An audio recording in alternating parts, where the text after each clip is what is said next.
Thomas Paine, Thomas Paine, Thomas Paine, Sam Adams, Sam Adams, Sam Adams, Benjamin Franklin, Benjamin Franklin, Benjamin Franklin. These men spoke up for what they thought was right.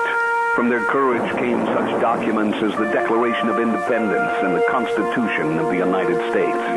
From their willingness to speak what was sometimes unpopular but right, we enjoy such liberties as freedom of speech, the right to keep and bear arms, and freedom of religion. There are those who still wish to oppress our freedoms, and there are still patriots willing to stand up and defend life, liberty, and the pursuit of happiness. Men like Zeb Bell, who honor our founding fathers and what they stood for. It's now time for Zeb at the Ranch, speaking up and defending your freedoms. Brought to you by Magic Valley Les Schwab Tire Centers and all of the other great advertisers on the program. And now, Zeb Bell. The great cartoon character Maxine said it best. This is to the paranoid people who check behind shower curtains for murderers. If you find one, what's your plan next? Good morning, everybody. Here comes Kate Smith, and God bless America. Oh, a beautiful Tuesday. Oh, what a nice day.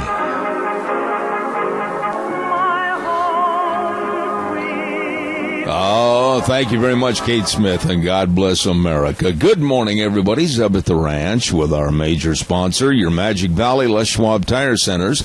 All 7 locations serving you with the best of service, the best of tires at your Magic Valley Les Schwab Tire Centers.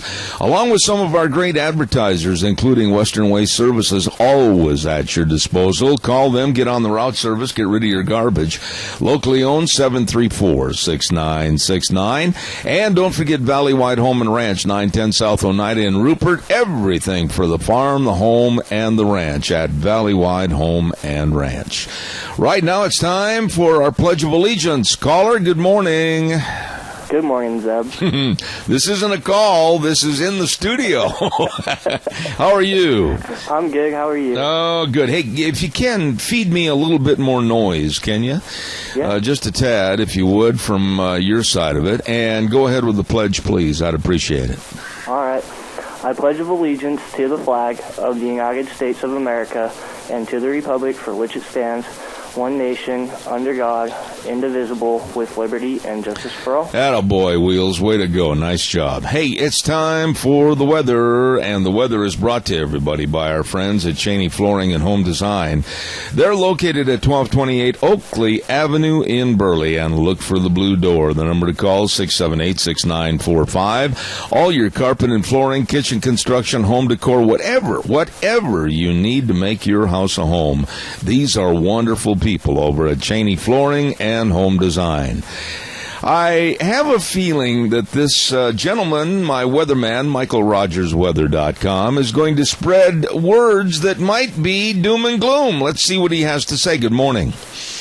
I won't say doom and gloom, but I can tell you this much. If you walk outside this morning, it feels kind of nice and warm out there. It's 75 degrees right now. You're looking for a high today at 94. That's not doom and gloom. Your doom and gloom starts tomorrow. Oh. I want you to listen very carefully with this because it does happen. And I'm not trying to scare you or anything, but when you have moisture from a hurricane, a lot of people have a tendency to think that, well, this hurricane is so far away from us, we're not going to feel anything. It's going to feel juicy out there in the Magic Valley. On top of it going to be high of 94. You're going to feel uncomfortable today, and that's the result of some of that moisture coming up from that hurricane that is nowhere near where it's supposed to be. In 1967, the Fairbanks flood was the result of a dying hurricane in the North Pacific Ocean. You're getting ready to go through that same situation because once it makes land and turns into a tropical storm and that moisture starts to surge up toward you, it's coming through Vegas. I'm more worried about Vegas than you guys. But when it comes up there, you're going to get a lot of rain. And then the rain's going to kick in tomorrow. And it's going to kick in really heavily tomorrow night. Best guess right now, I haven't looked at any stats or anything. I haven't looked at anything from the Weather Service. This is just my knowledge of the Magic Valley. 2 inches possible with that rain. That's a minimum, okay? So then you're going to go through Wednesday night, Thursday.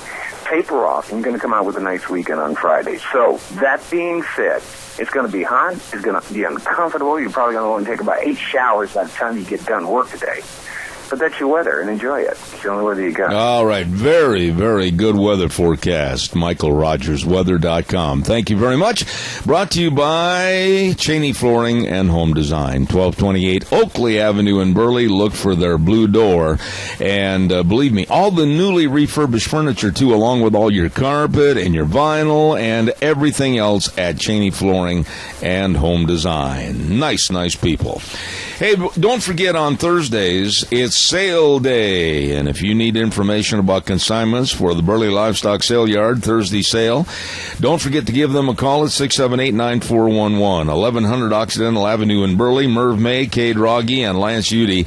This is the sale that works for you. So be sure and get a hold of them today. Burley Livestock Sale Yard, 678-9411 with the sale on Thursdays. Right now, I'd like you to give me a call. Well, yesterday, we had a lot of people that were calling about the school lunch programs during the summer. And it was kind of interesting because I noticed in the paper this morning they ran another story that was written by Neil Larson up in Idaho Falls. And basically he said the same thing that I said yesterday on the air, that we are not teaching any responsibility at all to these kids. We're just teaching government dependency. And I'd like your thoughts on it. I had some people, naturally, that disagreed with what I said after I was off the program yesterday, and I'd like to hear what you have to say about that and some other stories, including something very scary that was said yesterday by Barack Obama, and we'll talk about that in just a moment. Don't forget Daryl's Cleaners at 1223 Albion Avenue in Burley. The number to call, 878-8900. Kevin and Cindy, the whole crew, always with the very best of cleaning your clothes so that they'll come back to you looking brand spanking new. Boy, they do a nice job at Daryl's Cleaners. We've been using them for years and years, and believe me, no matter what the garment and even the restoration of old items, they can help at Daryl's Cleaners, the best. 1223 Albion Avenue in Burley. Oh, and by the way, while I have just a moment here this morning, I'd like to remind you about our friends at SafeLink Internet. You know, I'm sure Deanne would agree if she'd ever want to come on the microphone and tell you about our friends at SafeLink Internet, 677-8000, number to call for no contracts, no credit checks, unlimited data, and the first month is free, plus free installation. You better check it out today. And they are, of course, Idaho's #1 choice for a wireless internet, SafeLink Internet, 677-8000. You be sure and give them a call right now. All right, calls are welcome. 436-2244, 1-866-927-4587. Having a little problem trying to hear here this morning. I don't know what happened, and we'll turn. I got everything on maximum. I don't know what's going on here. Obama said something yesterday that really, really should worry all of us. And boy, I'll tell you what, we should be demanding that something be done right now.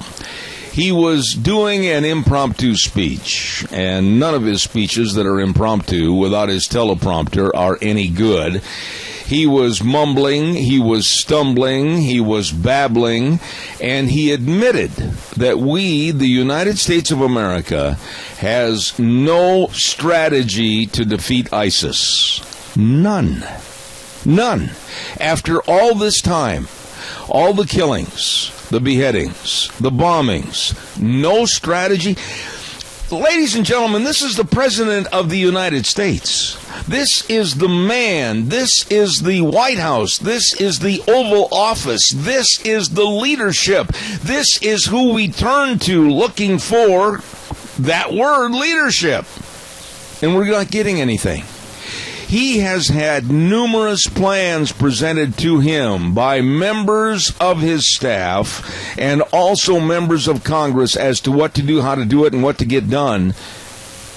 And this man, with a loser mentality, has no will to defeat a very deadly enemy right now. I'm really concerned this morning, sitting here in this chair, wondering why in the world the United States of America is being allowed to be basically turned into a lesser country by this administration. What are your thoughts? He said yesterday that we have no strategy. Why would you want to tell the world, and especially your enemy, that you do not have any strategy? Unbelievable and extremely worrisome. Barack Obama yesterday put the United States of America on a high alert for all the bad guys out there to do as they wish. Calls are welcome, 436-2244, 1-866-927-4587. What are your thoughts on this? Excuse me, I'm extremely worried about where we're going to be in the next 500, how many days we got left? 590 days with this man in office. And he tells the world that we have no strategy to defeat or fight ISIS. Caller, stand by. I'll be right there. Don't forget, Ramsey Heating and Electric, 2600 Overland Avenue in Burley. Of course, with all your electrical needs, all your heating and air conditioning needs, everything, along with the clean air filters for your air conditioning units. It's going to get warm. It is warm. Yesterday it was warm. So stop into Ramsey Heating and Electric at 2600 Overland Avenue in Burley. Open 7:30 in the morning till 5 Monday through Friday. Ramsey Heating and Electric with warm winters and cool summers. Caller, good morning. You're on the air. Yes, good morning, Zeb. After listening to that G7 baloney yesterday, what I'm thinking about is his whole agenda from the day that he came into office was to bring down the American government. And I'm sorry if that sounds wrong. That's my feeling. No, don't apologize for your thoughts, Tony, ever. I agree with you. I mean, he has always been apologetic about us, the United States of America. He's apologized to the world. He's bowed to certain leaders. And then yesterday to come out and mumble and babble and just absolutely stumble without his teleprompter and admit to the world that they have no strategy to defeat ISIS. I mean, Tony, put yourself in the bad guy's position for a moment. What would you do or say? I'd in office for the next 20 years. Yeah. I mean, this is ludicrous. This is ludicrous to have this kind of lack of leadership for the United States of America. I mean, I just sat there and my jaw just dropped down. I looked at the TV and I said to my wife, how in the world could we have possibly been so dumb to elect this man as president? Well, he just made himself a stumble bum up there yesterday. I couldn't believe it when he stood up there and is fishing for words to find excuses for why he hasn't done anything. You know, I'm really glad that you said that because I didn't want it to be just me. This man, without a teleprompter, is one of the worst speakers I've ever listened to in my life. As a matter of fact, it makes you feel uncomfortable as he searches and gropes for another word to say, and then he never says it correctly. I mean, I am absolutely embarrassed for this presidency. Well, I'm surprised this guy hasn't been impeached, and I know there's people behind him that don't want to do that because they'll be exposed for different things. I agree. Tony, it's always good to hear from you. God bless you. You and Mary take care, all right? Okay, thank you so much. Caller, I'll be right there. I got to tell everybody about the Antique Tractor Show coming up on June 19th and 20th at Valleywide Home and Ranch, 910 South Oneida in Rupert. Oh, my goodness. They've got everything going on over there, 25% off on all the men's area boots in stock over there at Valleywide. And don't forget, they've got shop towels, regularly $13.99, now just $10.29. You can always save money at Valleywide Home and Ranch. And don't forget, it's the headquarters for all the 4-H supplies, and 4-Hers get 10% off. And fishing gear. Oh, my. You can even get your license over there, too. And the worms. You can't go fishing without the worms. Valleywide Home and Ranch, 910 South Oneida in Rupert. Everything, and I mean everything, for the farm, the home, and the ranch. Good morning, caller. You're on the air. Good morning, Mr. Bell. Yes, ma'am. I've come to the conclusion that this so-called president that we have doesn't want to do anything about being a leader. He wants everybody else to do it for him. He's waiting for Congress and Senate to make a plan. That way he can blame them if something goes wrong. He has never, ever taken accountability for anything he has ever done or tried to do. It's always somebody else's fault. Let me ask you something, Donna, and you and I have never talked about this on the air or on the phone personally, but when it comes to legacy building, and now there's been a lot of journalists that have said Obama's out trying to build his legacy for when he leaves office. I find that one of the most absolutely, it just antagonizes me to anger. I couldn't care less about his legacy. I want somebody that's going to lead this country and not put us in jeopardy. Oh, I'm right there with you. He hasn't done anything to promote a legacy. All he's done since day one is break the Constitution every time he opens his mouth. Every executive order that he has done has been against the Constitution and against the law. So where is his legacy? What is a legacy? Well, in this case, when he stood up there and looked down at the paper and then looked down at the audience and then mumbled and stumbled and babbled and finally got the words out that says that we have no strategy to defeat ISIS, I told my wife, I said, what kind of a bungling boob have we got as a president of the United States? Yeah, he's a bumbling boob, I guess. He really is not presidential material. And I know how he got into the office. I have my own opinions. But you know what? Why he has not been impeached is because he has the Muslim Brotherhood behind him. Look at all the ones that he has put into these different seats and organizations that people are so afraid to do or say anything against him. It's pathetic. I agree. We get what we deserve. If I agree. Stand up and say enough is enough. We get what we deserve. Well, we've got what we, in many cases, don't deserve, and that's a total lack of leadership. Thank you, Donna. God bless you. Have a good day. Thank you. You bet. Thank you. Have a great day, my friend. I can't believe this. How he could stand up there with the TV cameras rolling and everything, and absolutely sound like he was... I don't know. He just babbled and mumbled and stumbled, and that's leadership? Good Lord, help us. Don't forget Berry Equipment and Rental, and they've got 3 locations serving you. Addison Avenue, West Twin Falls in Jerome, and also 159 West Highway 30 in Burley. And they've got a new salesman over here in the Burley location. His name is Will Janes, and I'll tell you what, this guy is El Sharpo when it comes to knowing about Doosan, Bobcat, Coyote lines, everything. All you have to do is just get a hold of him, okay? Today, you stop in or call, and they've got all the information, too, on 0% financing up until the end of this month, June 30th, on the Walker mowers. No payments for up to 120 days. And those Walker mowers are something really good. Berry Equipment and Rental. They have all the equipment to get the job done right. 3 locations, Twin Falls, Jerome, and 159 West Highway 30 in Burley. Calls are welcome and appreciated. I'm very, very concerned about this mess with this president. Give me a jingle and let me know your thoughts. Don't forget Denny's Restaurant at 611 Oberlin in Burley. Oh, my goodness, the home of Zeb's Lunch Bunch. And we're going to have our next lunch bunch on the 18th. That's coming up next week on June 18th. Don't forget that. And, of course, we're going to have a lot of great giveaways for June Dairy Month. Don't forget it. Oh, we've got some great prizes. We've got cowbells. We've got cows. We've got doormats. We've got everything. Denny's Restaurant, 611 Overland in Burley for June Dairy Month. And you stop in for breakfast, lunch, and dinner at Denny's Restaurant. It's always, always delicious. Thank you very much. Calls are welcome and appreciated. 436-2244. Good morning, caller. You're on the air. Go ahead, please.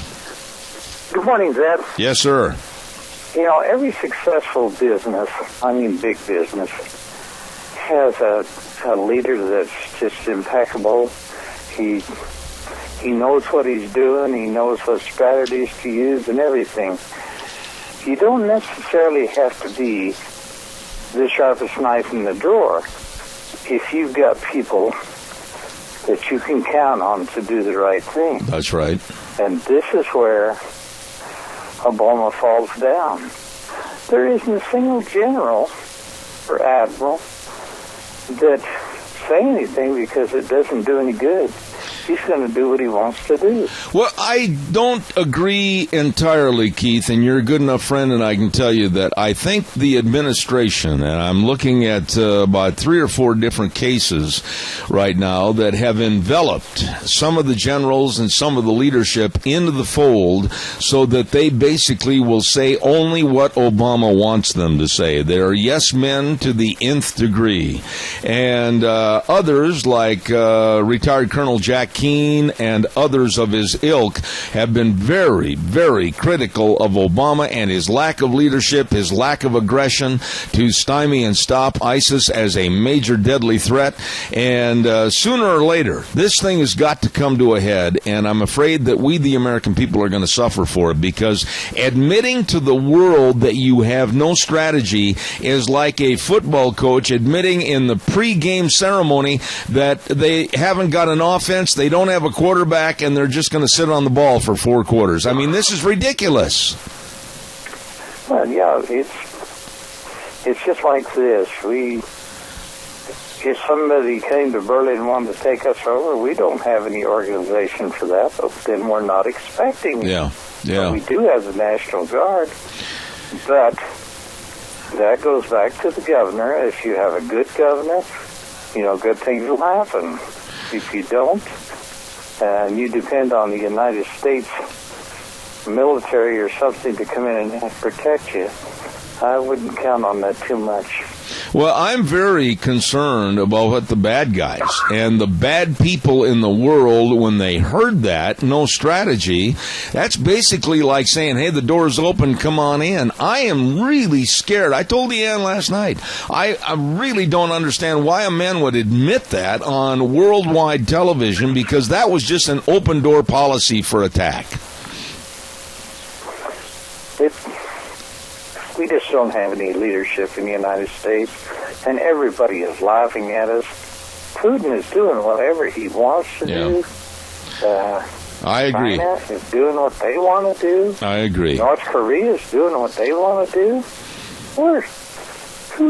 What happened to our position in the world? It was trashed in 2008. Thank you so much, Keith. I got to run. Thank you so much. Bye. Don't forget the Minnecasia Relay for Life as they garner funds to fight cancer, and we thank them for all their effort. It's going to be Friday, June 19th into Saturday morning, June 20th at the Cassia County Fairgrounds. And by the way, if you'd like to make a donation to the Relay for Life, contact Patty Shockey. What a nice lady at 670-2975, or you can send your donation to Patty Shockey at 60 West 100 North Rupert, and she'll see that it gets credit for helping fight cancer through the Minnecasia Relay for Life, June 19th and 20th. You better believe it. Patty, very nice lady right there. Thank you very much.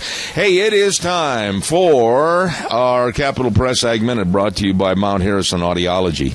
And I got to tell you that this lovely lady, Christine Pickup, Doctor of Audiology, has helped me a lot. As a matter of fact, I'm wearing a new listening device on the program as we speak, and I certainly appreciate all the effort from Christine Pickup and Mount Harrison Audiology, right behind the Minidoka Hospital, across from the emergency room, and the number to call for a hearing screening. If you're having problems, don't just pretend that everything is okay. Go get your hearing checked at Mount Harrison Audiology, 312-0957, and she can help you. Here now, the Capital Press Ag Minute.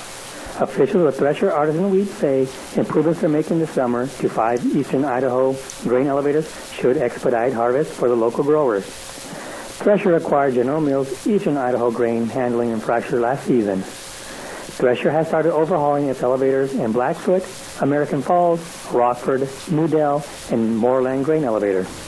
The projects are scheduled for completion prior to harvest and should increase Thresher's grain handling capacity to nearly 2.5 million bushels. Thresher will implement new technology, enabling drivers to weigh their loads, have grain samples taken and analyzed, and receive delivery tickets without exiting a truck. I guess he's done. Thank you very much, Raul Pena. We're going to have to talk to him about that. And brought to you by Mount Harrison Audiology. I wasn't ready. And, of course, Christine Pickup, Doctor of Audiology. And I suggest you get a hold of them today for a hearing screening appointment at 312-0957, Mount Harrison Audiology. Hey, we're going to give away something right now. I'm going to give away a certificate for a blizzard at Dairy Queen. Oh, my. And all you have to do is call me on the phone right now, and the first person that calls with the names of 2 breeds of dairy cows, 2 breeds of dairy cows will be the winner. Give me a call real quick, 436-2244, 1-866-927-4587. I'll take the first caller with 2 breeds of dairy cows. Call me, 436-2244 for a blizzard from Dairy Queen. Come on, give me a jingle real fast. Caller, good morning. You're on the air. You've got the Holstein and Jersey. That's very good. That's very good. And what's your name? Dorothy. Dorothy what? Silcock. Is this the candy lady? This is the Divine Angel. I love you. Hey, Dorothy, God bless you, and we'll send this over to you so you can have your blizzard and sit back on a hot day and enjoy, okay? I will. God bless you. Thank you so much. Thank you. She is the Divine Angel. She makes divinity at Christmas time. That I remember my dear friend Keith Ramsey always said, man, she is divine. And she is. Nice lady right there. All right, Dorothy Silcox, thank you very much. And Dairy Queen providing that. Here, Deanne, I'll hand that over to you. And I know you, but you got to have that. Thank you. All right, calls are welcome. 436-2244, 1-866-927-4587. Give me a jingle on the landline. I'd appreciate it. Speaking of June Dairy Month, we want to be sure and get some of those great sponsors on the air. And this morning we acknowledge our dear friend Joe Taylor. Hello, Joe, at 1826 Overland in Burley. He's the man that knows real estate. There's no question about it. Joe has many, many years of experience and is so well known in the community. Give Joe a call for all your real estate needs. He is the man at 1826 Overland, 678-9400. Joe Taylor Realty. Thank you. Supporting June Dairy Month. Did you hear, and you're going to hear a lot more about this story as the day goes along, in Texas, down in McKinney, Texas, suburb of Dallas. The kids had a post-high school, get out of school for the summer pool party, and it got out of hand yesterday. And it got out of hand to the point where there were some party crashers. And I want to make sure that I say this so you understand. The pool party was going along, and some kids decided to crash the party and be very disruptive. It was in a very affluent white and black neighborhood. And I want to emphasize that. The blacks and the whites got along very well in this very nice neighborhood. The lawns all manicured, nice homes, everything else. Well, it got all in trouble because of a couple of people that decided to crash the party and start fights and everything else, and the police were called. Well, things got out of hand with yelling, screaming, and fisticuffs, etc. And one officer did some questionably, maybe not right things in trying to subdue some members of the pool party, especially one 15-year-old girl that he threw down on the grass, face down, and tried to handcuff her. Well, long story short, we do not know all the facts about what happened at this pool party or the residual effect of getting the police called. However, I will say this, as of this morning, I have had numerous stories come to me, and I have had also accounts written by eyewitnesses and some people that have done quite a bit of investigating into this story in Texas that are back in New York and also Washington at various news bureaus. They have said, please do not rush into anything until all the facts are known. Don't let the Al Sharptons of the world get involved and make the situation much worse than what it is. Don't turn it into another Baltimore. Don't let it turn into another Ferguson until everything is said and done, the I's are dotted and the T's are crossed. And that is absolutely good advice. Because Al Sharpton and his ilk, if they get involved with this and let it flame into a major racial problem, we're going to see another location in the United States, Baltimore, Ferguson, Missouri, and others, and now McKinney, Texas, where these people that live off of the flames of America will go in and cause more problems. And so I think the advice from most of the think tanks that I've talked to this morning, back off, shut up, and let's study the facts and talk to the eyewitnesses. I do know that there was a white father that was contacted, and he said, wait a minute, let's not go after the police right away, because I saw things differently. Then there was a black man that stepped forward and said, I agree with him, the white father. I was there on the outskirts of the fracas, saw what had happened, and the cops, the policemen, were not at fault. So, again, let's not turn this into a racial issue until all the facts are in. Calls welcome, 436-2244, 1-866-927-4587. Give me a call. I'd like to hear from you about any and all the subjects we've discussed so far this morning. Hey, by the way, I want to take time to tell everybody about Ramsey Heating and Electric offering rebates on qualified Lennox home comfort systems. Whether it's a gas furnace, an air conditioner, or a heat pump, you and your family will always enjoy the comfort. Ramsey Heating and Electric and Lennox, where they provide warm winters and cool summers. You be sure and get a hold of them today. Hey, my old buddy Wheels is sitting over at the station right now, and he's just like a big old vulture. He's got his hand with his one finger perked right above that button for the Elko Silver State Stampede. If you would, please, Wheels. Nevada's oldest rodeo, the Silver State Stampede, thunders into Elko July 9th, 10th, and 11th for family entertainment at its best. This PRCA-sanctioned rodeo brings you the thrill of rodeo riders going head-to-head in one of the world's toughest sports, rodeo. The action kicks off on Thursday with the annual kickoff party, including a tri-tip dinner, mutton busting, the Old West bronc riding, and dancing to the music of the Jeff Palmer Band. Things heat up on Friday and Saturday with PRCA rodeo action, the Ring of Fear, mutton busing, and all the fun, music, and dancing you can handle. And don't forget on Saturday, it's tough enough to wear pink. Pick up your tickets today at Roy's, the J.M. Capriola Company, the Boot Barn, IFA, or the Elko Chamber Office. Nevada's oldest rodeo, the Silver State Stampede, thundering into Elko July 9th, 10th, and 11th. Family entertainment at its very best. Yeah, they really know how to put on a party and a good time down in Elko at the Silver State Stampede. Good job, Wheels. I appreciate it. Hey, calls are welcome, 436-2244, 1-866-927-4587. I want to just say quickly how blessed Deanne and I are with dear friends. We have friends that you can really rely on. Friends that when you have a little problem, you have a little need, you're always going to have them right there to give you assistance. And I don't want to mention a whole bunch of people by names because I might miss somebody and hurt somebody's feelings. But I'll tell you what, as an example, last night, Kilt Man and his wife, Lori, we needed some help, and they were right right there to help us. And I feel so blessed that we live in an area where friends are there in a time of need. And God bless each and every one of them. There, you know, you can always measure how tall your dollar bills are and everything, but that means nothing. But when you start seeing friends and they want to help you and you help them, that is a lifelong treasure. Caller, good morning. You're on the air.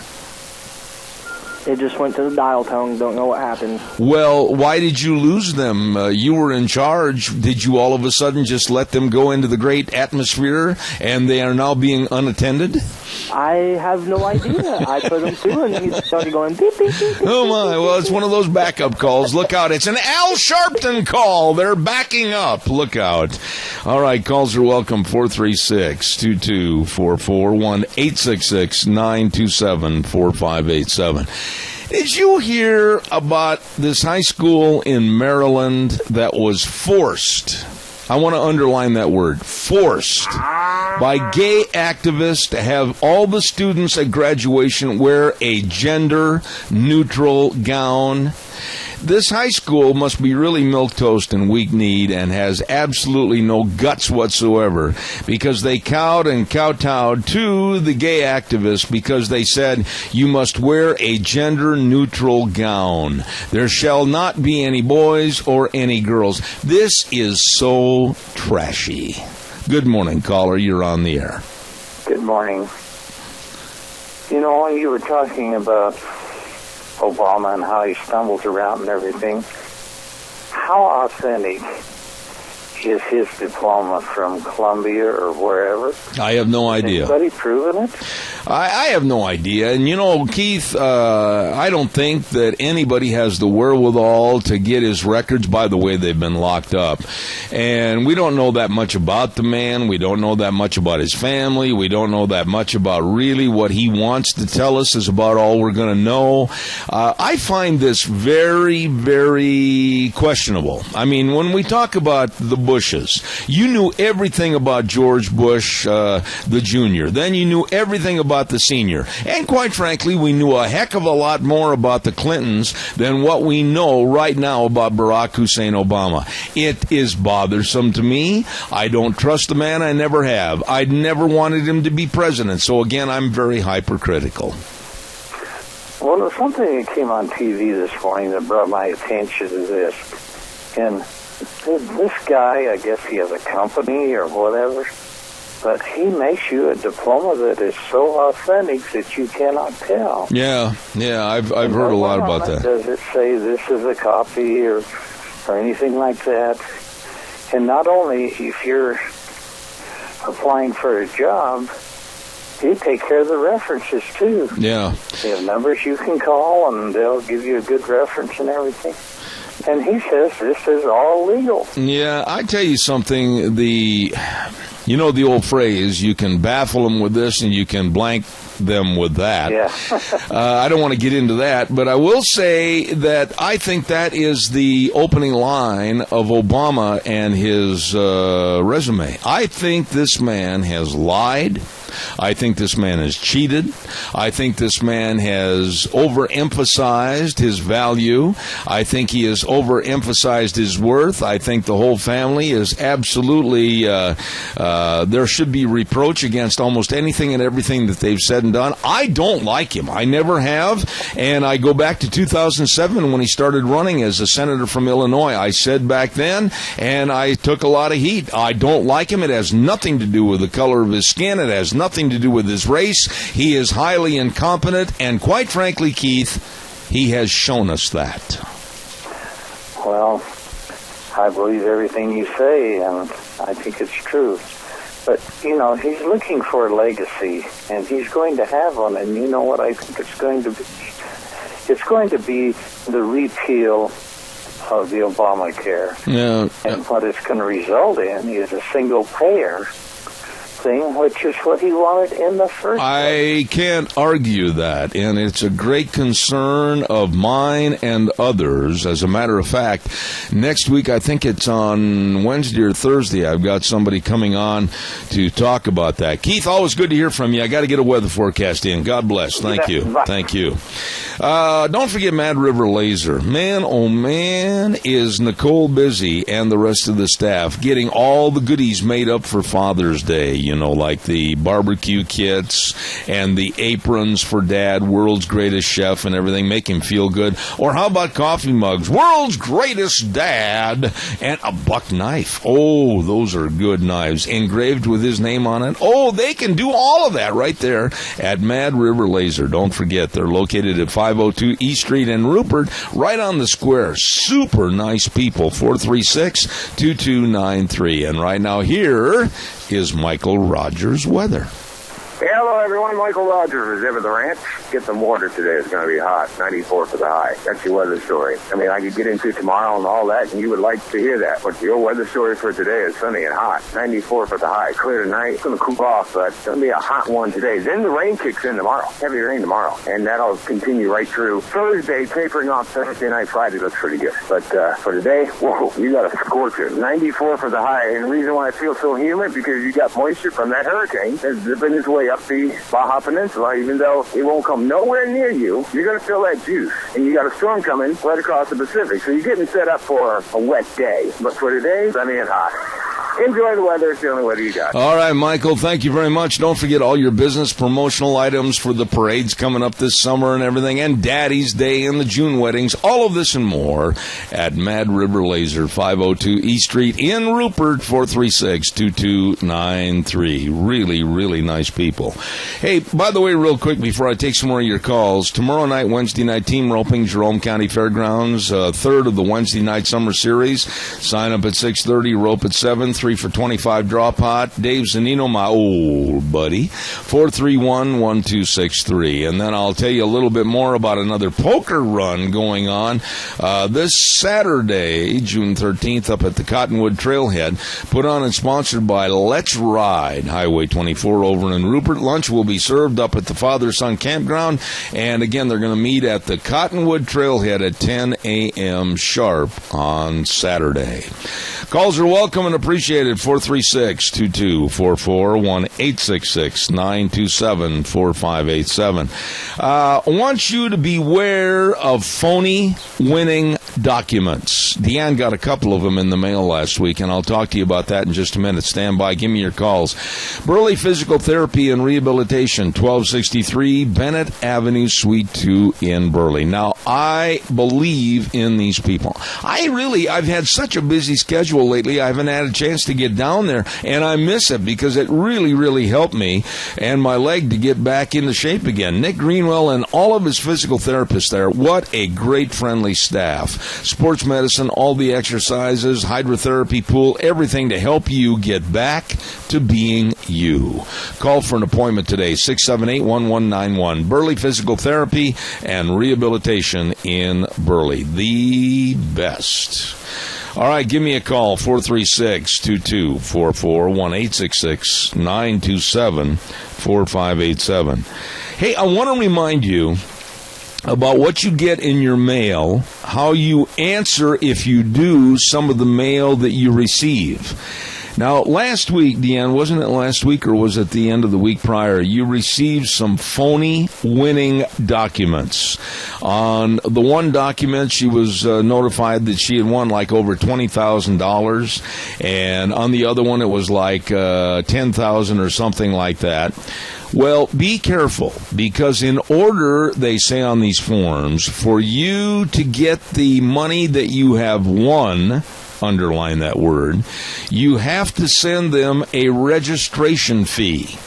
And the registration fee on the one was $9. I didn't look and see what the other one was. But, I'm sure that these people, these insidious people that are out trying to make a whole bunch of money without much effort, let's just say that they sent that same form letter of winning to 500,000 people.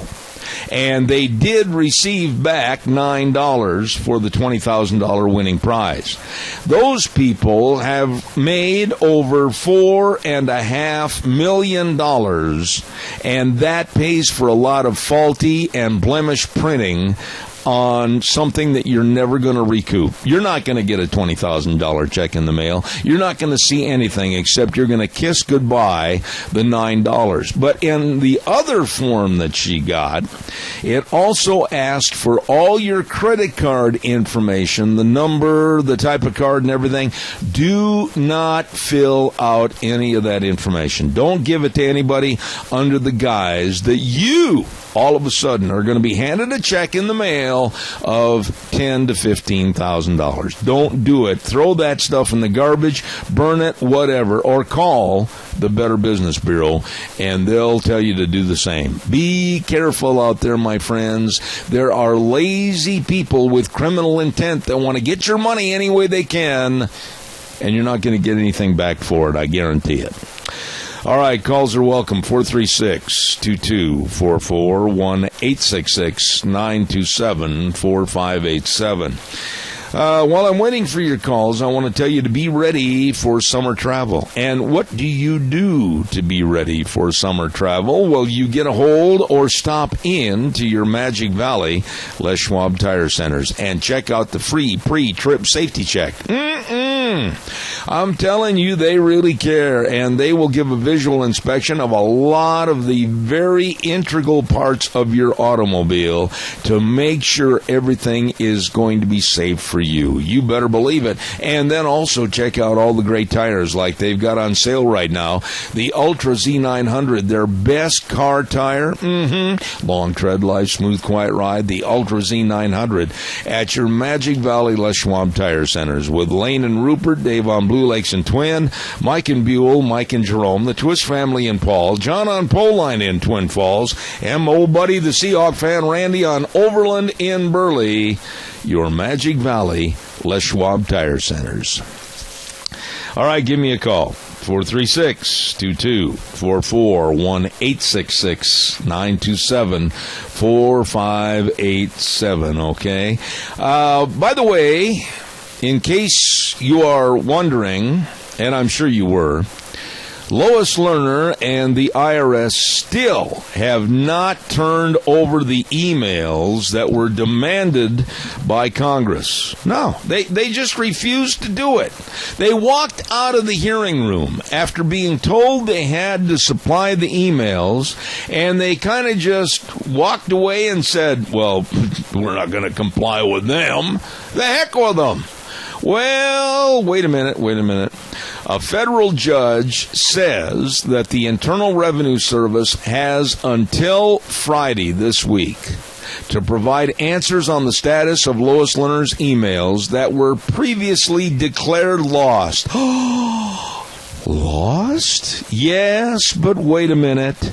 They happen to be found. Oh, my goodness, isn't that interesting? Not all of them, however, but what is lost is now found, and the Obama IRS obstructed and lied to a federal judge and Judicial Watch in an effort to hide the truth about Lois Lerner's emails, said Judicial Watch President Tom Fitton.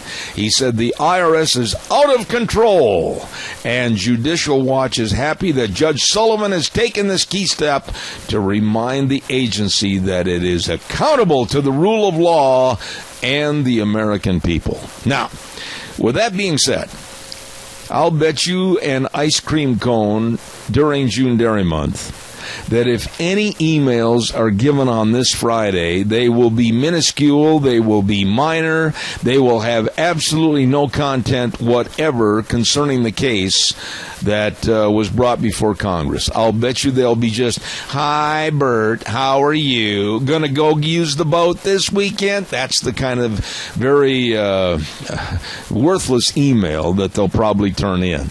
But anyway, a federal judge said they are to provide answers on these emails by Friday. We will wait and we will see.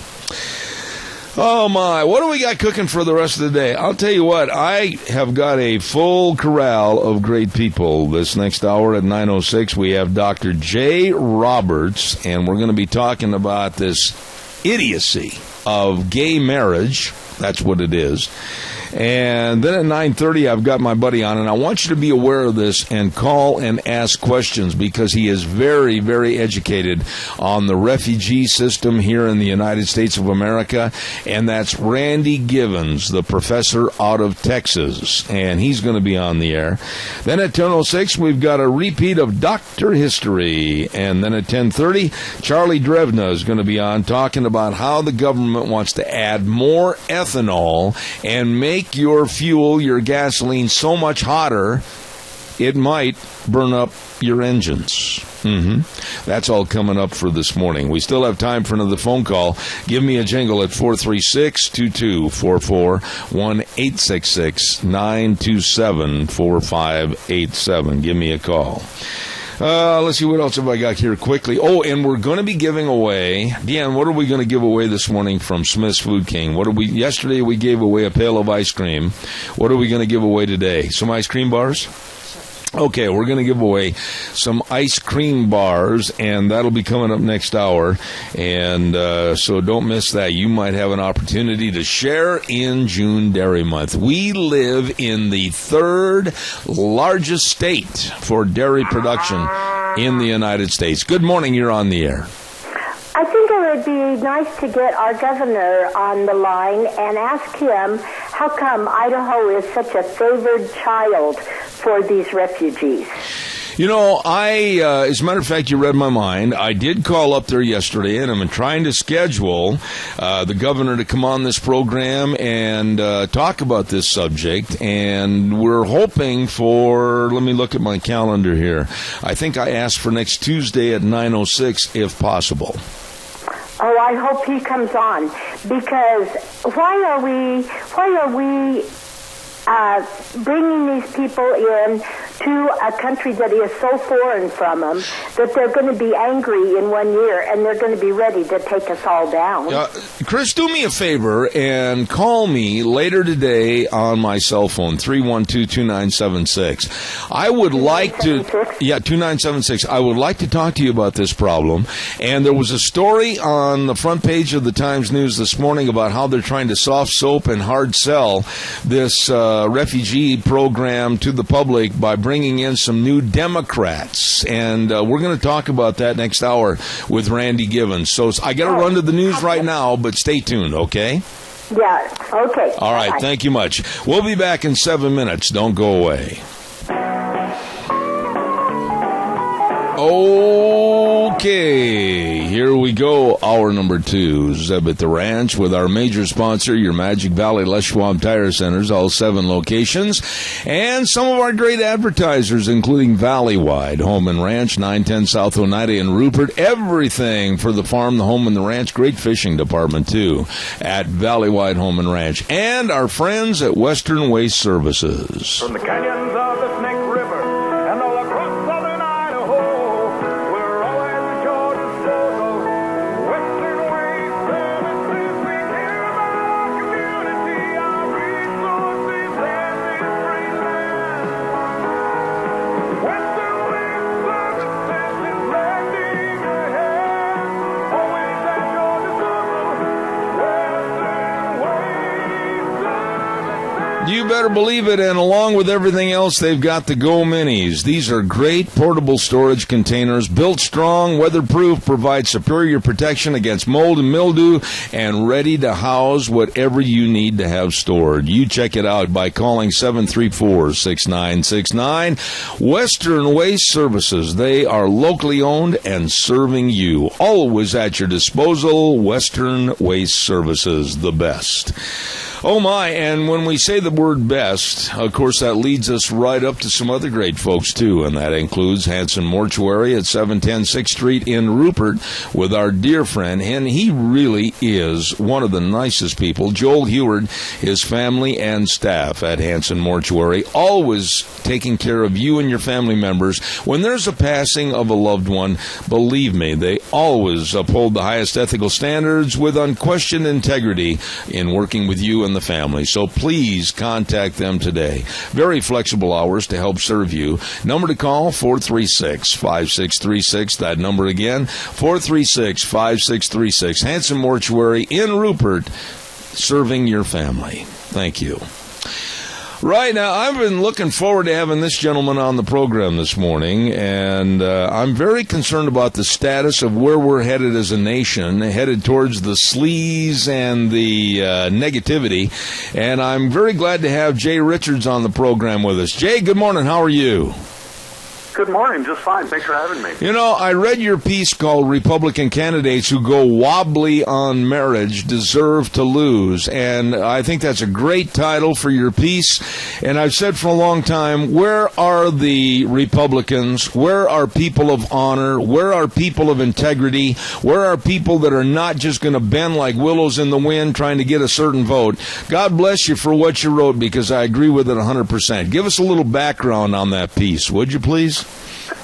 Absolutely. I mean, I think most people know, at least at the moment, the Republican platform still defines marriages between a man and a woman. And most of the declared candidates on the Republican side for 2016 have defended, natural marriage. The only one would be George Pataki, whom I'm not really counting. I don't think he's a strong contender. But my worry is that because of the way the polls have been changing, just since 2012, and before 2012, the majority of the American public still told pollsters that they supported natural marriage, that is, marriage between a man and a woman. Those polls have just changed so that now it's down to about 40% of Americans tell pollsters that. And my worry is that because of this, a lot of these Republican candidates are going to sort of, lick their finger and stick it in the wind and suddenly start going wobbly and waffling on this question of marriage. My argument in the piece stream is that this actually doesn't make any sense. First of all, Republican candidates that do that are going to show a complete lack of spine, a complete lack of leadership.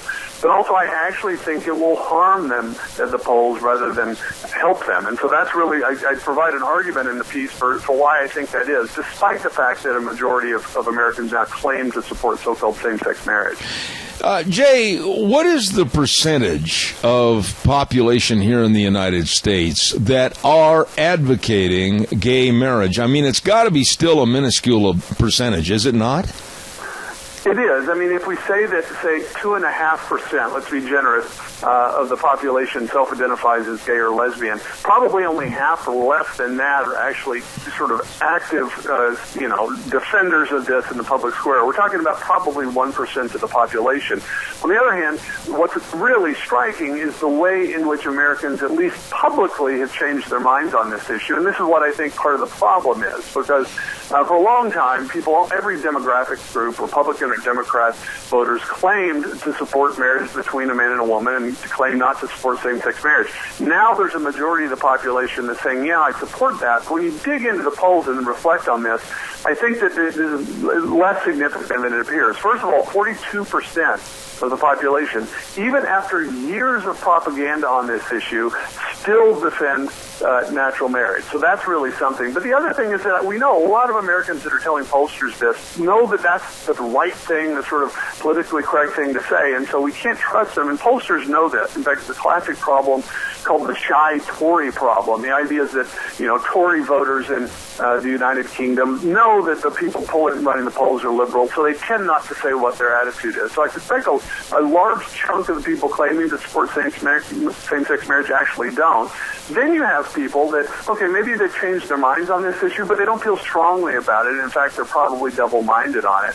And so that's really the only way you get to a majority of this, a majority of the population claiming to actually support same-sex marriage. So that's what I think is deeply unwise. Even as just as a cynical political calculation, I think it's unwise for Republican candidates to go wobbly on this issue. First, because they're going to alienate the conservative base, who is still standing strong in favor of marriage. And second, there are virtually no votes that they're going to win as a result to do this. I mean, what you have to do is imagine it's 2016 and it's, say, Marco Rubio against Hillary Clinton. Now imagine how many voters, when they go into the voting booth, would say, well, I would have voted for Marco Rubio if only he had supported same-sex marriage. And then you change the scenario. Imagine he has endorsed same-sex marriage. Are you going to get very many voters who are going to say, well, okay, I'll vote for Rubio rather than Hillary Clinton because he flip-flopped on marriage? I mean, this just makes no sense. There are like 5 voters in the country like that. In contrast, there are surely millions of conservative voters who, if Rubio, say, was the candidate and flip-flopped on marriage, they wouldn't vote for Hillary Clinton, but what they do is probably not vote. And so there's very few votes to be gained for Republicans in doing this, and there's probably millions of votes to be lost. And so that's why I think at least the candidates who really believe in marriage ought to just keep defending it clearly. They'll show leadership, and I think at least they'll retain the base, and they're going to lose very few votes for doing it. Is there a candidate that so far you have still held your respect for? Is there somebody that's willing to stand up and say, wait a minute, for less than 1% of the population, I am not going to cast the Bible down in the dirt. I am not going to cast my values and my morality down in the dirt. I'm going to stand firm for what is right. I am so fed up with these weak-kneed politicians, I think they all ought to be thrown into the ocean. Well, I know it is frustrating, and at the moment, in some ways, my piece is an attempt at kind of a preemptive strike. I mean, you've got certainly Ted Cruz and Rick Santorum who talk very clearly on this. I pick on Marco Rubio a little bit in the piece, not because he's bad on the issue, but because I'm worried, actually. If you listen to his interview with the Christian Broadcasting Network a couple of weeks ago, he gave a really clear, full-throated defense of marriage. But with around a week from that interview, he was also on MSNBC, and in that interview, kind of knowing the audience, he got sort of foggy. Now, I think Rubio believes in marriage. I also know he has an advisor, though, who is whispering in his ear and telling him that he's going to lose all the millennial votes if he defends marriage. And so, in some ways, what I think has to happen is that a lot of these Republican candidates who in fact have the right view on this, have got to ignore their establishment advisors who are telling them to waffle on this. I think in this case, these advisors, they claim that they're there to help these candidates get elected, but I think they're giving them very bad advice, and they're not going to beat the Democratic candidate if they can't show leadership on an issue that is absolutely essential to millions of core voters. I don't understand, Jay, why politics, whether it's this issue or whether it's the immigration issue, it doesn't make any difference what the issue is, why they can't stand firm, come out and tell the public what they stand for, what they believe in, and stick to it. I do not understand all this wishy-washy attitude. Like I said a moment ago, I've lost my respect for all of them because nobody seems to have any backbone anymore.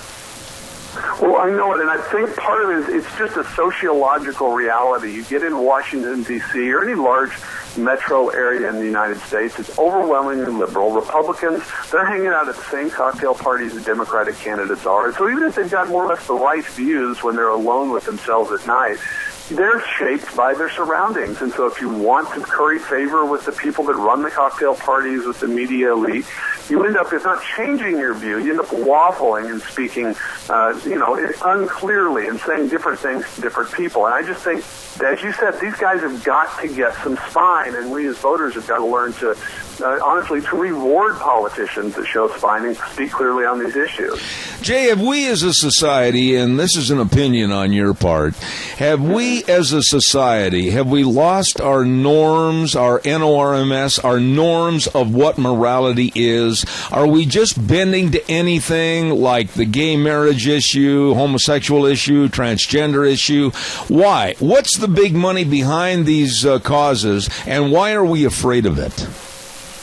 Well, honestly, I think part of it, as you said, there's a huge amount of money behind the same-sex marriage issue because, of course, as an actual demographic, as a part of the population, this is not a huge segment of the population. Even if you take just Americans that identify as gay, even among that small subset, this kind of radical gay and same-sex marriage activism is actually a minority concern, but they tend to occupy the elite positions of power, what Marx called the commanding heights of culture, media, politics, even big business, even even the boardrooms of large Fortune 500 companies are just filled with this ideology. And I do think part of it's this kind of relativism that's taken over our culture. We don't like to make moral distinctions, at least with respect to sexual questions. On the other hand, it's not really relativism because we're perfectly happy to make sort of morally indignant pronouncements about intolerance. And so even people that claim to be relativists, what they're usually doing is they're substituting some traditional moral category for a new category, such as we are not allowed to make judgments about sex except with respect to things like consent and things like that. Mm-hmm. Do you think, though, that the needle has gone so far to the left in this country with the liberal attitudes and the big money that we can never push it back for conservatives, those of us that grew up in the church, believe in the Word of God, and get back to practicing conservatism again? Is it ever going to switch and go back the other way? I'm always hopeful that things can switch the other way, and here's why. Just think about what things were like in the first century. Right at the beginning of the early church, you had Christians being thrown to the lions and Colosseums. You had the entire Roman Empire was pagan and anti-Christian, and yet they managed to turn it around, this beleaguered, tiny minority of Christians. We in this country, there's still a large number of us, but we've got to learn how to work together and not argue amongst ourselves about things. And we've got to learn how to make these arguments in the public square better than we're doing it so far. So I'm still hopeful, but at the moment, it looks like at the moment the trends are all bad. But we've got to just step back and take a long view of history on these things, and you realize that the pendulum never continues to swing in just one direction. I believe that if gay marriage is accepted and the Supreme Court upholds this and it becomes, quote-unquote, the law of the land, what then? There has to be another cause for the left. There has to be another margin they want to step over. What do you think it will be? I think we're already actually seeing it. I mean, as soon as we started talking about same-sex marriage, the subject switched to the transgender question. And so we went from saying that men can marry men and women can marry women to saying, what is a man? What is a woman? We're really, ultimately, this is not going to just be an attack on the institution of marriage. I would maintain that if we keep going this way, it will be an attack on human nature itself. So we become a culture, not just the U.S., but Western culture as a whole, that can't even manage to realize that human beings are made male and female, which is not, it's an achievement that no other culture has ever achieved, if we can call that an achievement. So it certainly won't stop with this. We'll go to transgender, and I think, honestly, we'll break down the distinction between male and female altogether. And at that point, I think that the laws in this country that will be passed for their protection against the rest of us, we would see the elimination of our First Amendment and many amendments as far as a free culture. I think our speech will be stymied. Programs like this will be null and void. I think America will never regain the status that it had 250 years ago.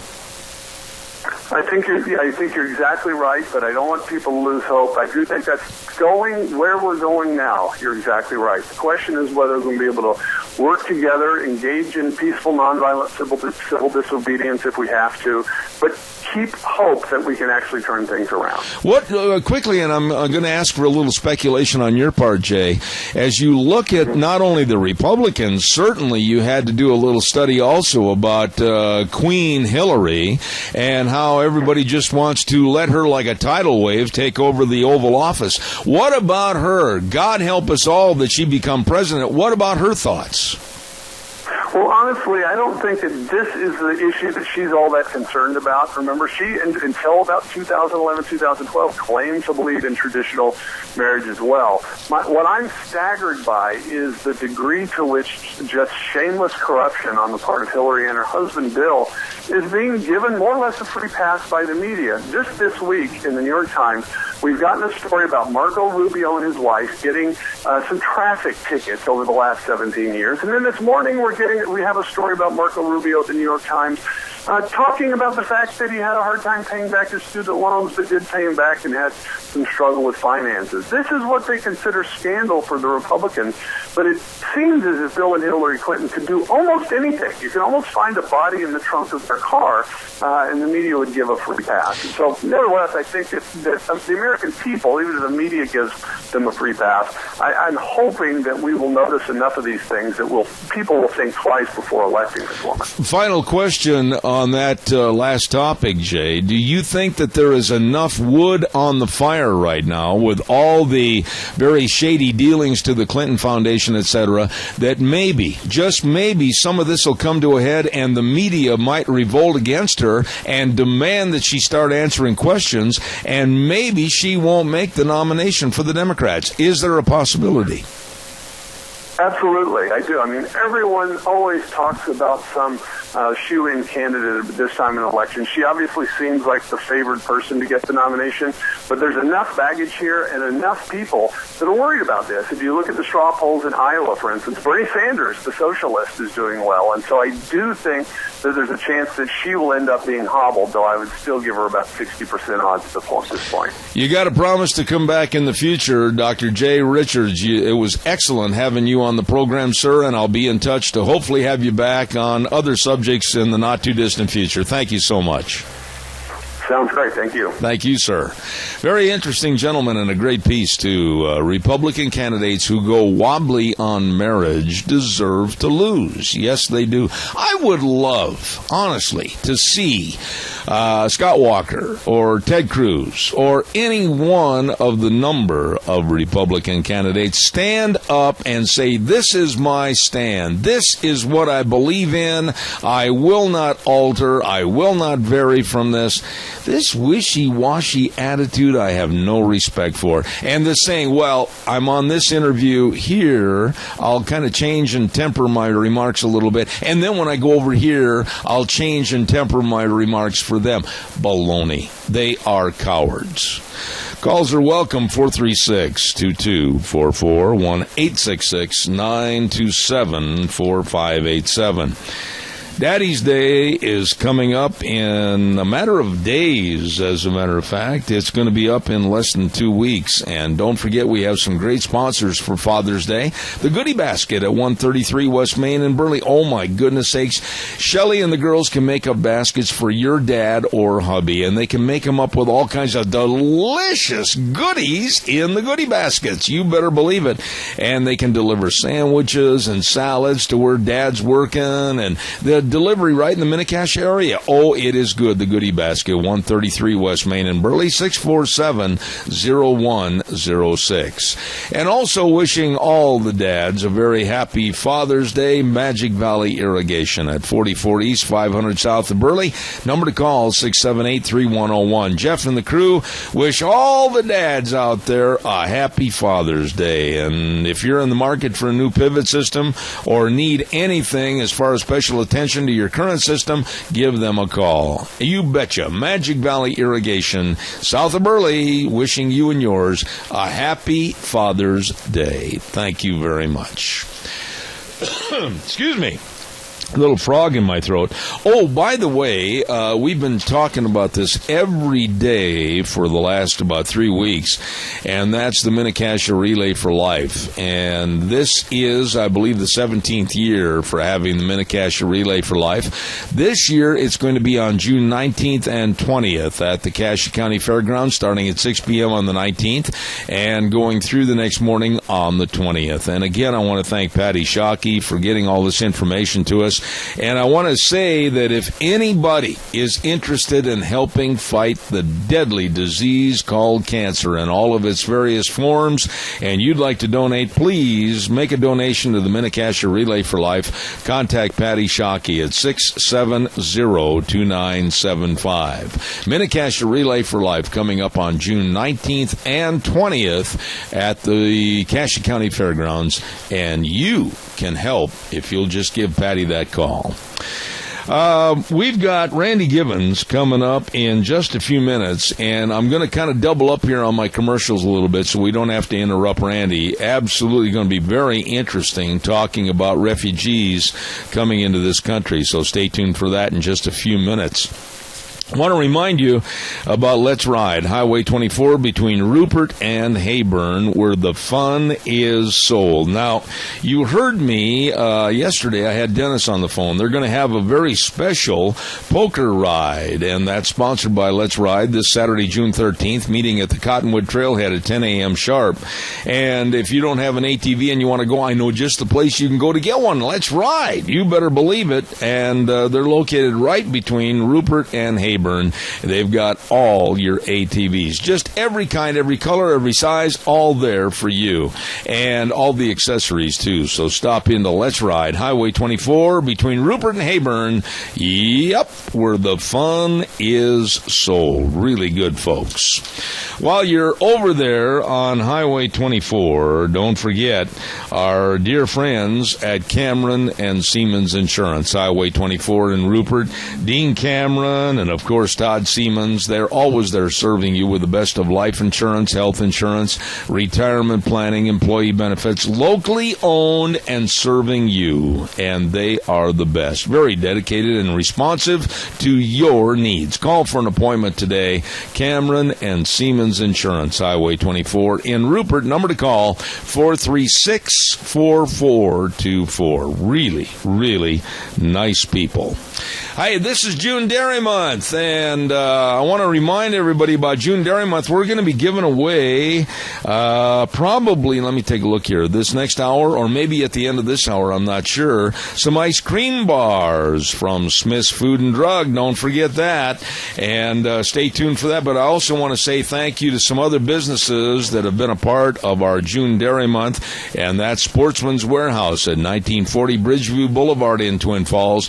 Old Reese Widmeyer, good old boy, and he's got the perfect Father's Day gifts for you, whether it's fishing equipment, hunting equipment, camping equipment. Sportsman's Warehouse has it all, and they wish you a happy June Dairy Month from Sportsman's Warehouse, along with our friends at Butte Irrigation, 116 South, 600 West of Paul, and the new location at 22342 Kimberly Road in Twin. Bryce is over at the Paul store, Paul's over at the Kimberly store, and they've got everything. Sprinklers, all your wheel lines, your pumps, everything Butte Irrigation will get you wet. And they wish everybody happy June Dairy Month. Thank you very much.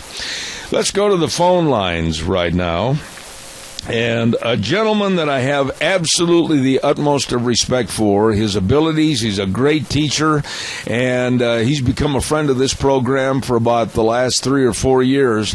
And I say good morning to my dear friend down in Texas, Randy Austin in Austin, yes. Randy Givens over in Austin, Texas. How are you, sir? I'm doing fine, Zed. How are y'all? Not bad. I would imagine that Texas at this time of the year getting a little hot and a little humid, is it not? Yes, sir. We had monsoon rains just about for the month of May, but that's gone away, and we're now picking up well into the 90s.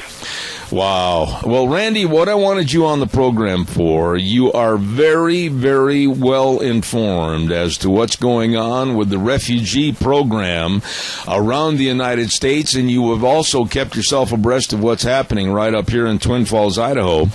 And give us a synopsis of your thoughts as to why you think the refugee program is dangerous for us. Well, among other things, my U.S. representative is Mr. Michael McCall, who's the chairman of the House Homeland Security Committee. He represents the House of Representatives in taking a look at Homeland Security and oversight and what's going on there.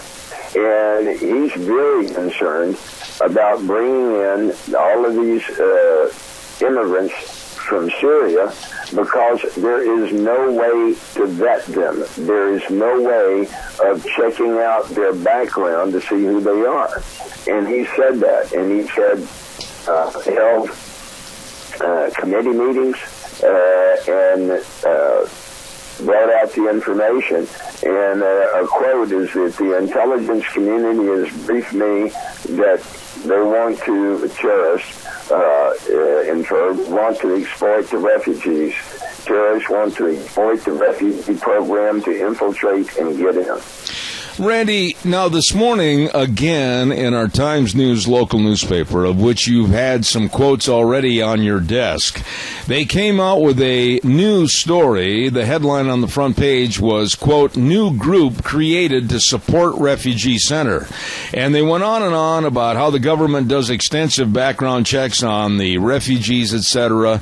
And why are they making such a hard sell for us to accept this? I happen to believe that there are many holes in the screen door. I do not believe that they can do the background checks because these people are coming from areas as to where the computer information and the background checks and the lifestyles are not able to be checked in its entirety, but we're being sold a bill of goods. What are your thoughts? Exactly. This is part of an ongoing effort by the federal government in more than one area of getting people outside of the government to do what the government wants them to do and can't do itself, and funding them to do so. And in this case, the State Department has all these contractors who serve as mouthpieces, but what the mouthpiece says is not binding upon the government because they're not government employees. And what they're trying to do is push their agenda down your community's throats, or all of our throats across the country, by these people coming out with comments that are absolutely wrong. Quote Michael Steinbeck, Assistant Director of the FBI, in front of Mr. McCall's committee, I think it was back in February. He said, "We won't have it under control." Absolutely. We're doing the best we can. If I were to say that we had it under control, then I would say I know of every single individual traveling. I don't, he continued, and I don't know every person there, and I don't know everyone coming back, so it's not even close to being under control. Let me ask you... Mr. McCall asked him, "We're bringing in Syrian refugees pose a greater risk to Americans." And Mr. Steinbeck, the Assistant Director of the FBI, said, "Yes, I'm concerned. We'll have to go take a look at those lists and go through all of those intelligence holdings and be very careful to try and identify connections to foreign terrorist groups." But they're unable to do that. Yeah. Randy, let me ask you this question, and again, with your expertise and knowledge on this, how and why did the government pick certain locations? How and why did they make the overture to, like our case, the College of Southern Idaho in Twin Falls, to start bringing in kind of a recolonization of these refugees? How are the areas picked, and what kind of money are we talking about? Well, the money is the lead part, is that these non-governmental organizations, some of them are religious or claim to be, have a contract with the federal government. They get money out of that. And so they have employees who have jobs to do that. And those employees are going to protect their jobs in their program. Now, as exactly how the communities are picked, as far as I know, is that we don't know. There are other people who have been asking that, including Congressman Trey Gowdy out of South Carolina, who's saying, "How in the world did you pick my community of Spartanburg to start resettling people there?" And he still doesn't have an answer. And Mr. McCall said that, again, back on the vetting, is that he went to Syria and talked to I think it was a minister of Interior of Jordan. And the minister from Jordan said, "We don't know who these people are. There's no way we can find out. It's a war zone where they're coming from. The government doesn't exist, and we can't get any background information on them." And those are the people that are being sent over here. And right in the middle of it is the UN Commissioner on High Refugees, which seems to be pulling the strings. Randy, it's such an oxymoron the way this newspaper article was written this morning. Let me read two of these different parts of the story to you and see if you agree with me. One sentence says, although college officials say the federal government does extensive background checks on refugees, some locals have raised concerns, okay? But then, over in another part of the story, it says, the federal government decides who will come to Twin Falls, and CSI officials don't know the religious background of incoming refugees. Well, if they know so much about them on the one hand, why don't they know everything about them on the other? What's going on here, Randy? Well, the first thing is that the college officials need to get educated on what you're talking about, frankly. They're saying that, hey, these people are well vetted. If they were really involved in the situation and knew both sides of the story, they would know is that the federal government, the House, Un-American House Homeland Security Committee, and the FBI are saying it's impossible to determine whether these folks have background connections or not. Mr. McCall said you can't vet them, and that's the problem. We don't have an intelligence footprint in Syria sufficient to properly know who these individuals are. They have databases to run against them properly. And with that, it also goes to show is that if you don't know something basic like this, then how much else is it that you don't know, Mr. College folks? And has somebody lied to them and have they been strung along? And I think it's time that maybe y'all in your community might want your college people to take another look and get somebody in there with conservative credentials who might speak the truth to some of these lies, because this is obviously a lie. That these people are not. It's a lie that they're being vetted because they are not. Randy. Now, the other thing is the UN High Commissioner on Refugees. I've got personal experience with them, working, bringing in some refugees who worked with American troops in Vietnam. And I don't trust those people any further than I could throw them. And remember, is that out of the United Nations, I'm guessing it's the number escapes me, but at least a quarter, if not a third, of the members of the United Nations are dictatorships. The UN frequently does not work to the advantage of the United States and the people in the United States. They don't care about us, so they're pushing their agenda. And it would not surprise me to find that they have the same anti-Christian agenda that exists in that part of the world. And putting those countries that have terrible human rights records, on well-placed committees in the UN is absolutely wrong. But that's what we have to deal with. And I just don't think that the UN would be doing a proper job to the satisfaction of you and me and other Americans, as opposed to those who are making money and depend on their income from getting money from the government to bring refugees into the United States. Randy, there was also this morning in our local Twin Falls Times News newspaper a letter from Randy Goodrich of Mankato, Minnesota.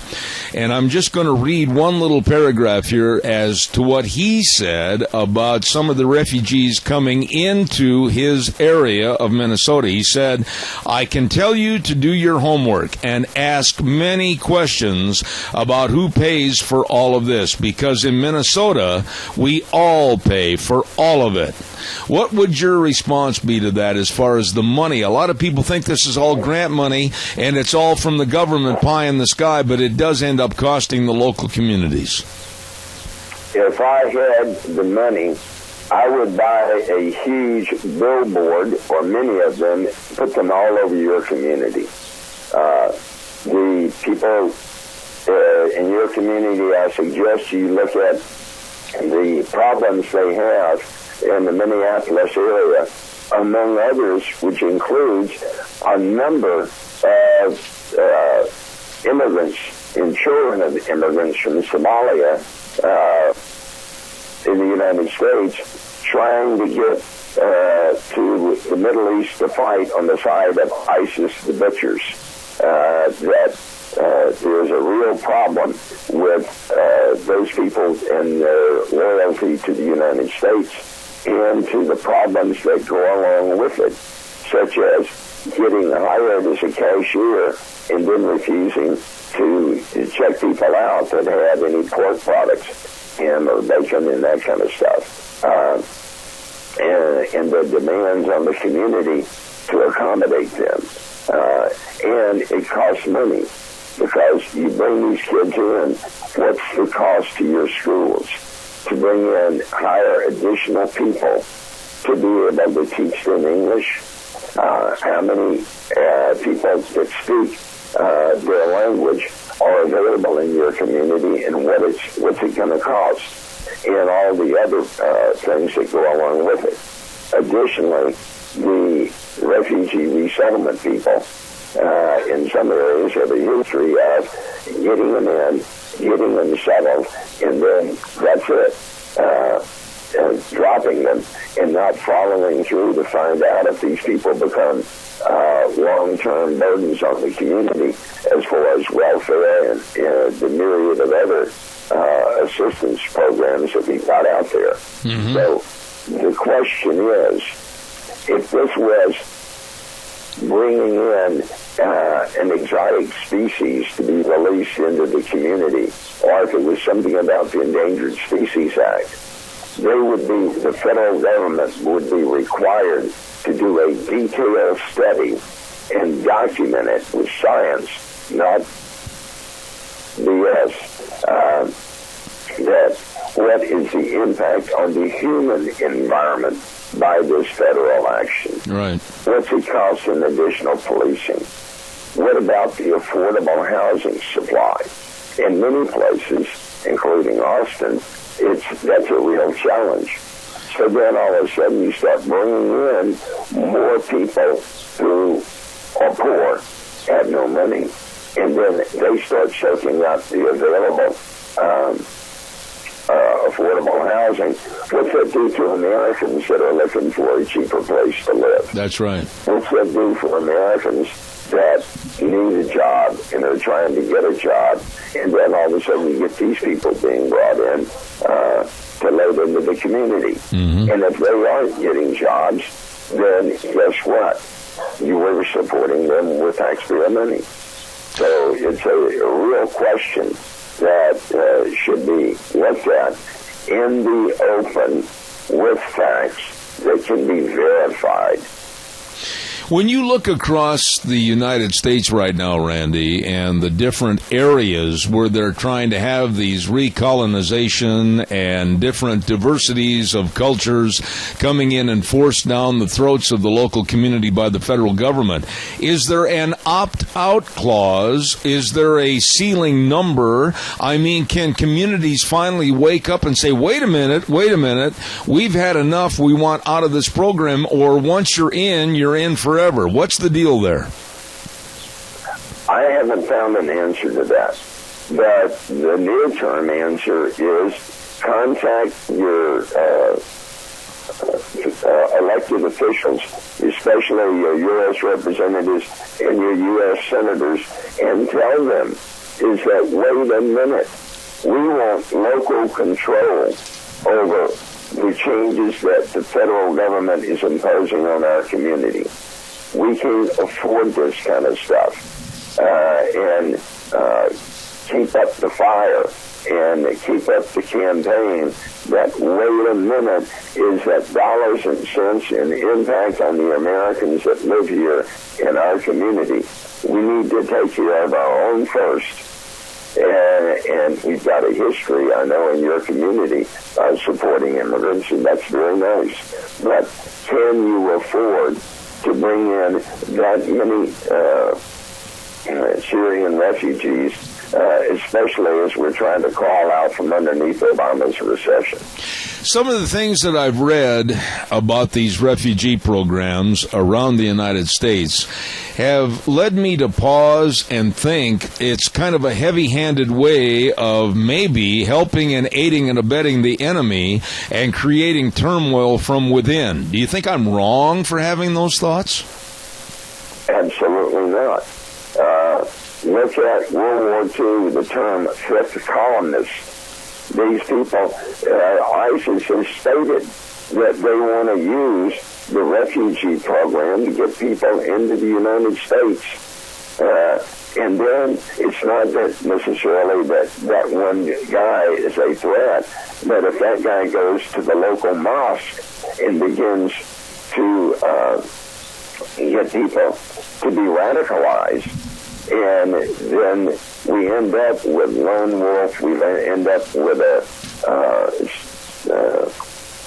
the roots spreading and popping up like weeds everywhere, and it makes it a real threat to the people in the United States. Randy, as we look at the situation around the United States and growing with more refugees coming in and more concerns about safety and sanity of spending, it would appear to me that more citizens should be demanding answers, like in this case from the College of Southern Idaho officials, and like you said, from our elected officials, our state senators and our congressmen, etc.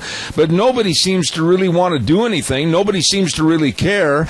And part of the modus operandi, I think, is a blasé attitude, and that makes the left even try harder to create a bigger problem. Would you agree or disagree? Yes, sir.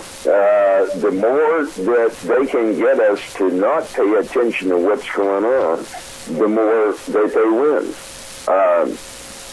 And it's important that Americans to get involved in demand and get answers. There was one quote, I forget who said it in your local paper, that a gentleman who was speaking on behalf of the refugees said he would suspect is that there would be a number of Christians involved. Well, it's pardon me, but one, I know you're on their side, and what you suspect is not relevant. What are the facts? And to find that out. Absolutely. And what are the facts on the cost and the impact on your community? And keep it open. And don't cave to the protagonist, because they will immediately start calling people racist and haters. Yes. And try and put them in a negative light. And so you need community leaders to stand up and say, we want to see the facts, all of the facts, the whole truth and nothing but the truth on this issue. And keep beating up your state and local people, because the federal government doesn't have unlimited power. There's the 10th Amendment. Yes, the federal government has the right to manage immigration, but at the same time, there are numerous laws and regulations that says that the federal government has to analyze its impacts on the local community and pay attention to the state government. So the question is, Mr. Governor of Idaho, who is responsible for immigration in your state, and who is responsible to make sure that the protagonists who are federal employees or contractors who depend on the federal dollar to get this done, who is responsible to make sure that they are telling you the full truth, the whole truth, and nothing but the truth. One last thought, Randy, real quick. I'm almost out of time. I wished I had more time this morning, but what about the numbers of the refugees itself? I mean, as far as who's making a discernment that maybe 500 a year go here, maybe 1,000 go here, whatever. Who's making that discernment as to how many are going to be supplied into each community? Frankly, Zeb, I don't know. I've been digging, and I haven't found that answer yet. I think what the feds are saying is that one, it starts with the UN. The UN tells the United States how many refugees it wants or expects us to take.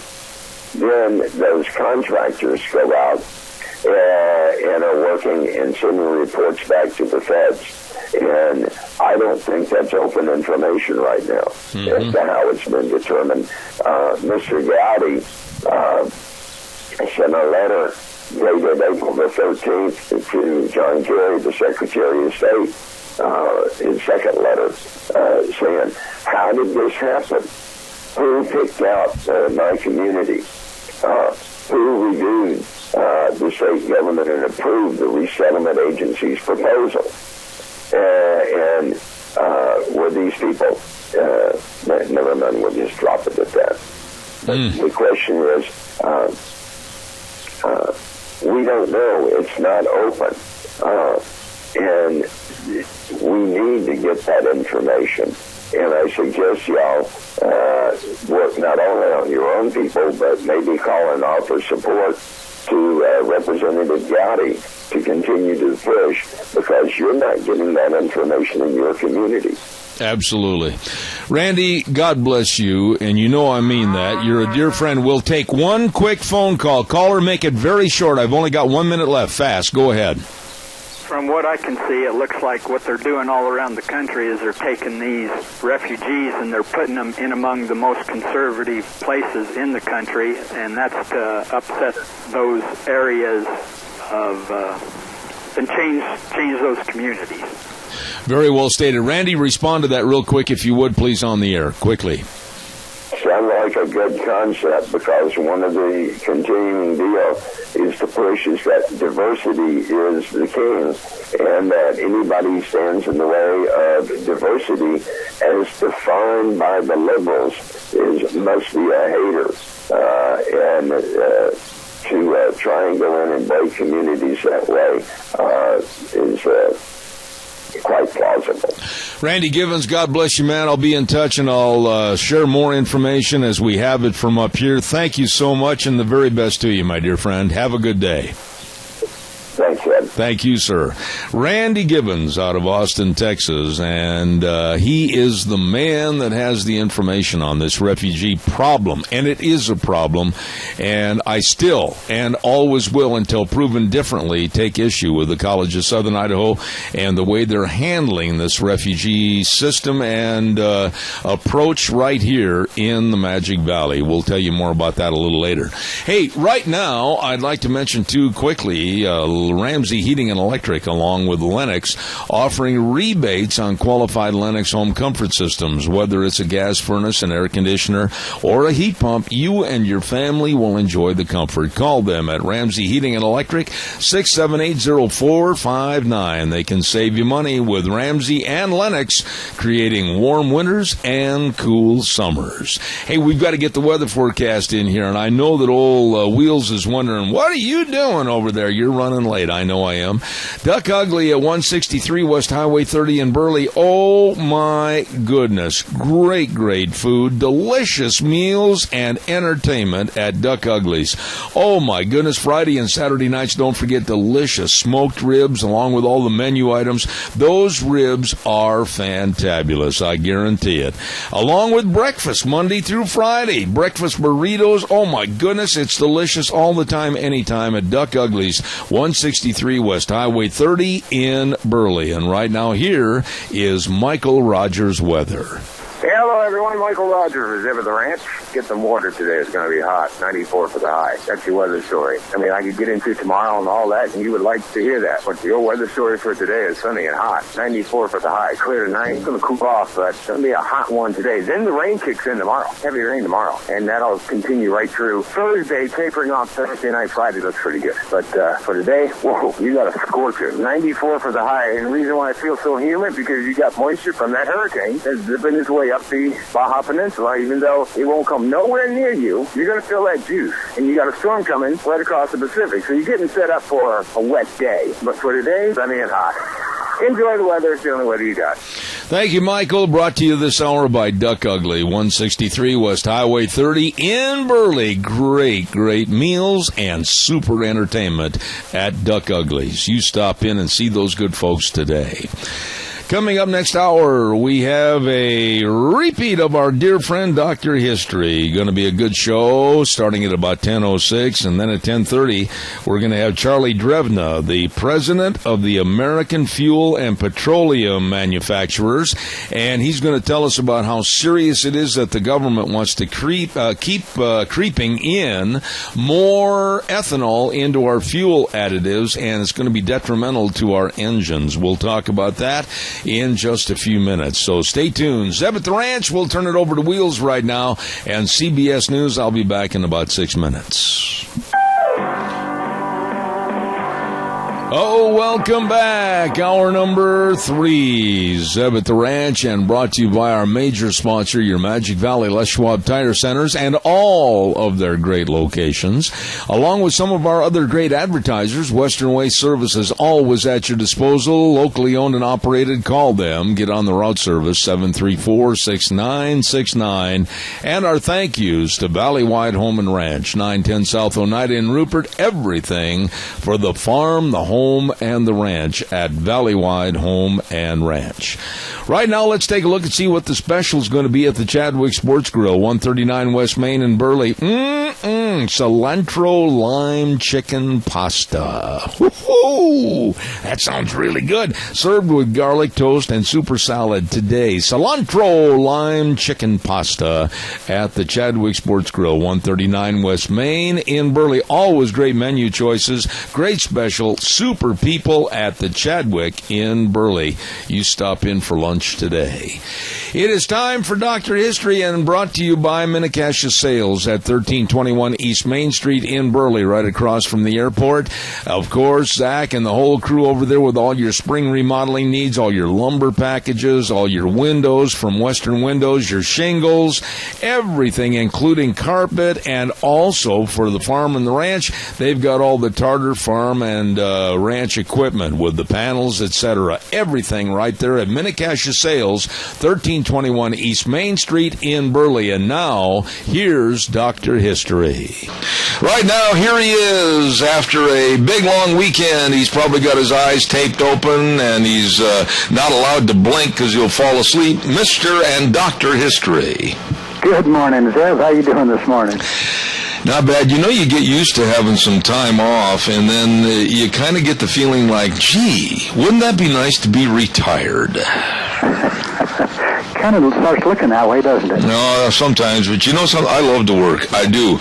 I get up at about 3:45 in the morning, and I got to tell you this real short story. We were at a roping this weekend, and we had to get up early in the morning and move to another location with our horses, and the people that were right around me, they cursed me and said evil things about me because of the earliness of the hour with which I started making noise. I can't imagine you causing that. I can. What's going on in your world today? Well, I just got back from Coeur d'Alene, visiting my daughter up there, and had a great visit up there. Hit a couple of golf courses, and drove home yesterday. Went up to Lake Pend Oreille. Oh, I love that. I don't know if you've ever been up there. Beautiful, beautiful country. Many times. As a matter of fact, I just love to sit over on one of the quiet areas and just look at that lake, look at the water, look at the surrounding view, and you could fall in love with that area real easy. Yeah, whenever I go to these places, I'm always looking for history, of course. And I'm going to do a story sometime in the next couple of weeks about something I learned up there. And I don't know if you or any of our listeners have ever heard of a guy named David Thompson. No, I don't think I have. No? Well, he actually is right up there with Lewis and Clark. Really? Yeah, I mean, this guy was amazing, and I have never heard of him before. But as far as exploration, and in the early 1800s, he did some amazing things up there, and stayed there on Lake Ponderay was one of his places that he stayed. But anyway, I've never heard of this guy. Well, he didn't have a very good PR agent. He didn't, but he did some amazing things as far as discovery in this whole Northwest. So I'm going to do a story about him sometime. All right, well, what have we got cooking on the stove today? Today, I'm going to talk about a western town that is so unlike any other western town you've ever heard about. It is so untypical of the typical western towns, and that's what I'm going to talk about. A place called Runnymede, Kansas. Runnymede, Kansas? Runnymede, Kansas, and if that has an English tone to it, you'll see why here in a minute. Okay. Basically, Runnymede, Kansas right now is pretty much a collection of rundown houses, outbuildings. It's in Harper County, about 40 miles southwest of Wichita. The town isn't much to look at. In fact, the federal census taker in 1950, it had 4 residents. So in 1960, he didn't even bother to stop. We'll go back to the beginning, okay? Okay. Runnymede was the setting about 70 or 80 years or 100 years ago for one of the most daring get-rich-quick schemes in the history of the West. It was an operation aimed at the richest titled families of England.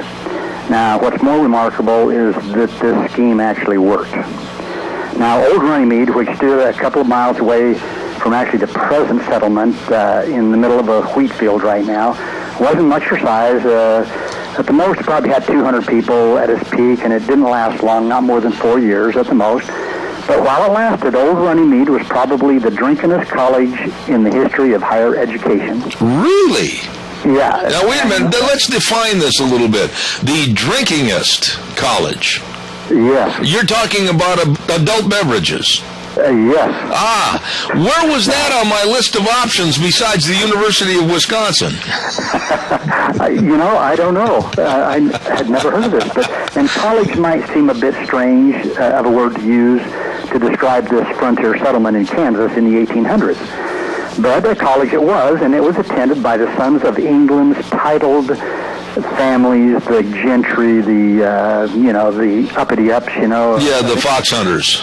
Yeah, exactly. And I'll get to that, actually. But they wanted to learn the mysteries of the American farming methods and cattle ranching techniques. So these sons of these uppity-up people in England, this was also an academy for postgraduate instruction in horse racing, riding to the hounds, and drinking. Hi-ho, the fox! Yes, you're right on the right track here, Zeb. This colony, we're going to call it a colony, owed its origin to a guy named Turnley, who was an Irishman. Well, he heard about the bargains in Kansas as far as ground, so he hurried up and he, for a mere $2,500, about $1.50 an acre, he bought about 3 square miles of this fine land there north of Harper. But most land speculators were content to hold their property for a few years, waiting for higher prices. But this Turnley guy, he wanted to do something more. He decided to work his land, not with hired cowhands, but with the sons of English millionaires. Oh, I see. So here we go. He was quite a businessman, this Turnley. So settlers began arriving in Runnymede in about 1887, but the community's growth as an experimental project got its biggest boost after a modest notice in the London Times. And the ad described a vast western paradise, timbered and well-watered, game, ranges stocked with fine-blooded cattle. And the owner of this magnificent ranch, this Mr. Turnley of Runnymede, Kansas, was willing to accept a limited number of qualified young gentlemen for instruction in the art and science of cattle ranching. Yes, pip-pip-o chop. Yes. The cost would be only $500 a year, And so he figured if only a couple of guys signed up, he'd pretty much get his money back. So anyway, Runnymede had 3 elements of great appeal for the parents of these young men. It had a fee high enough to guarantee that no riffraff would be admitted. You know, the lowers, I guess. A location in a state already famous for its prohibition laws, and the name of Runnymede, which in England was the place where King John signed the Magna Carta. Oh, my. So if ever there was a name calculated to appeal to the higher-ups, higher-born Englishmen, Runnymede was it. Well, basically, the suckers took the bait, and in May of 1888, a substantial group of colonists set forth from England for the well-known ranching center of Runnymede, Kansas. Oh, boy. Now, I've been to England. I lived there for a couple of years, and, you know, the fish and chips over there is not quite like the fat back and beans that they got when they got over here to Kansas. Pardon me, do you have any Grey Poupon? Yeah. Well, by the end of 1889, buildings covered 7 city blocks. There was houses that were built on the English style, you know, with neat hedges and lawns and just kind of a mini England, I guess, if you want to call it. But of more interest to the young bloods was the municipal racetrack and a steeplechase course laid out on the prairie at the edge of town. Now, the town really lacked only one essential of gracious living, and that was a wide-open saloon. You see, Kansas had been saddled with prohibition as early as 1880, and so, but this is what appealed to the parents, because it was a real selling point, because there were no saloons, and so these parents were footing the bill. They didn't want the boys coming over here and drinking. No, absolutely not. No liquor was sold in Runnymede, but just a few miles south of there was a little town called Harper. And it was a well-worn path between Runnymede and Harper for these young men. How far was it in miles? You know, I'm thinking it was only like 20 miles or something like that. 20 miles. Yeah, so not very far, considering on horseback, you know, and coming back, you probably didn't even notice how far you'd gone. I say, old chap, would you rather lather your horse? Yeah. So the men, the young men basically had the best of everything they wanted. Well, you know, when these boys first came over, they wanted to be these cowboys, so they bought these extravagant Western costumes, these big old hairy chaps, you know, that you've seen, the Stetsons and the gunfighters' battle gear. But, but basically, the local cowboys laughed at them so bad they pretty well quit wearing those outfits. So, but you know, you talked about the fox hunts. Well, foxhounds and fine Irish hunter horses were imported for the Runnymede hunt. Are you serious? Slightly handicapped by the fact that they didn't have any foxes. Use a coyote. So the huntsmen soon settled on something a little different, and you may have guessed already, coyotes. Okay. That was the best substitute for foxes, and so the little foxhounds had little chance of catching a coyote, but the chase was the main thing. And now, if you can picture this across the western frontier, here's these Englishmen on their fine horses, attired in pink coats, white breeches, with a hunt master sounding his horn, and they went at it as enthusiastically as they ever had in England, to the amusement of the local cowboys and the local coyotes probably as well. I bet you that really, honestly, did they realize at all how absolutely out of place they looked? You know, I can only imagine, you know. Again, these were the kind of the uppity-ups of England, and so they probably thought they just looked dandy. The cowboys probably did too. Yeah, I'll bet that was a Kodak moment. I'll bet that was.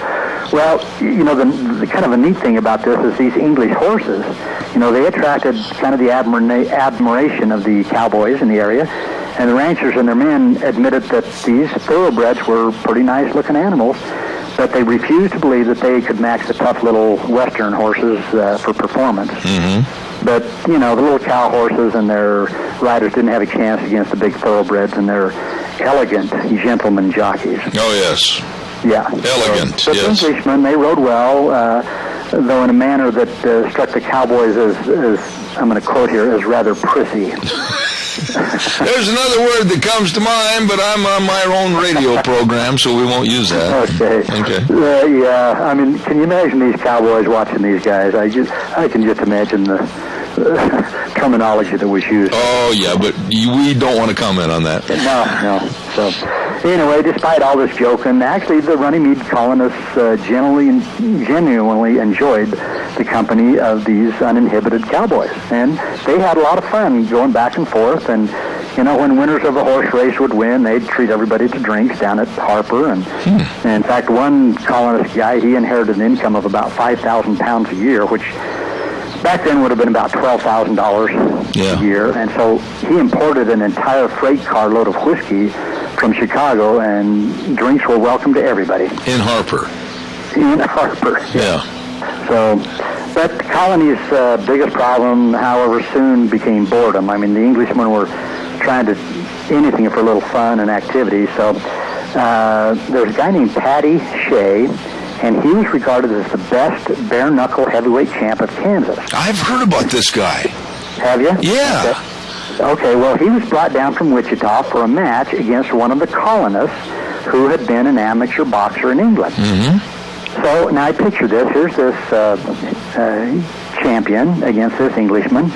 And the Englishman, in kind of the grand tradition of his race, was what you'd call a fancy boxer, but kind of a powder puff hitter. Oh, yeah. And so during the first round, he danced around his opponent and he peppered him with a few jabs and a few graceful right crosses. And this Paddy Shea, he threw a few punches, but that was it. Well, the bell for the second round sounded, and Paddy strode to the middle of the ring, cocked back his right arm, and when the Englishman started waltzing within range, he smacked him squarely in the mouth and just knocked the daylights out of him. So this Englishman, he got up and he was spitting blood and teeth, and he asked Paddy, asked for a demonstration of how he did that. Well, Paddy Shea obliged. He kind of pulled the punch, but he still floored the Briton again. In other words, the Brit wasn't that smart. He wasn't, you know. If you got hit that bad once, why would you say, hey, show me how you did that? Yeah, show me how you did that. I want an instant replay. Yep, same thing. I don't think you really hit me that hard, you know.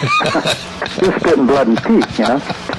But anyway, the Briton was a good sport. He took out a watch and a wad of cash, and he handed it to Shea, and he said, "You're a bloomin' good lad."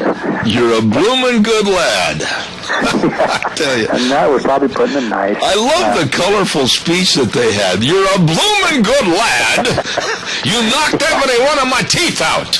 Yeah, can you imagine what another cowboy would have said? Oh, yeah, but we won't go there. We won't go there either. No. Anyway, well, you know, in spite of all this amusement, some work was actually done. They actually did learn a little bit about cattle ranching, and although the way the students went about doing this learning kind of made you wonder a little bit. In fact, one day a couple of the guys were on their way to Runnymede with a load of hay on a wagon. Mm-hmm. And they stopped in Harper to imbibe in a little, to wash the dust from their throats. And anyway, a few miles out of town, they ran into some of their other buddies that were homeward bound, and they decided they wanted to have a race. So the guys on the wagon took off, and the guys on the horses took off, and it didn't take long before the wagon tipped over and dumped all the hay out on the road. And, you know, rather than reload the hay, I mean, that was too much work. They just burned it. They burned the hay? Yeah, they just lit it on fire. So, anyway, like I say, they weren't exactly the guys you'd want to have out on your ranch too much, you know. It sounds like the Chamber of Commerce of Harper at that particular time was doing a landfall business. Yeah, they were doing great. They loved it, you know. Yeah. I mean, all these English boys over there and plenty of money. How many were there? Did they ever have a count of how many of these blue buds were over there? $500 a pop. You know, this guy obviously got his $2,500 back in a hurry. Oh, yeah. Yeah. So, but anyway, there were several things that combined to kill Runnymede, and one of them was lack of female companionship. There was obviously way too many guys than there was girls. I knew sooner or later you'd get there. What's that? I knew sooner or later you'd touch on this. Well, and the article that I got this from says that it's not because the girls were ugly. They were there were some nice-looking girls, but these Runnymede guys were the colonists. They were, again, the uppity-ups, and you just didn't marry a commoner. Yeah, I mean, come on. You know, how could you possibly marry a commoner? My goodness, what's the matter with you? Have you no class? You wouldn't stoop to that. No.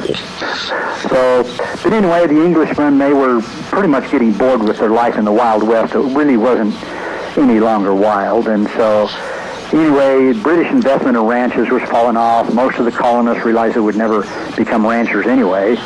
I mean, you know, it's probably a way to get away from the parents. But anyway, by the end of 1892, it was all over. The colonists were gone, and so was this Mr. Turnley. He went back to Ireland with a pretty good chunk of cash. And a few of the buildings were moved to a new Runnymede, a little farther away from this place. And farmers pretty much came in and scavenged what was left of the lumber and the brick. And anyway, eventually the new owner plowed the debris under, and now it's a wheat field out there in the middle of nowhere. Yeah, but now wait a minute. You haven't told us the rest of the story. What happened to these Englishmen that were so snobby and they went back home? I mean, did they all end up just drunks living on the street, or what did they do?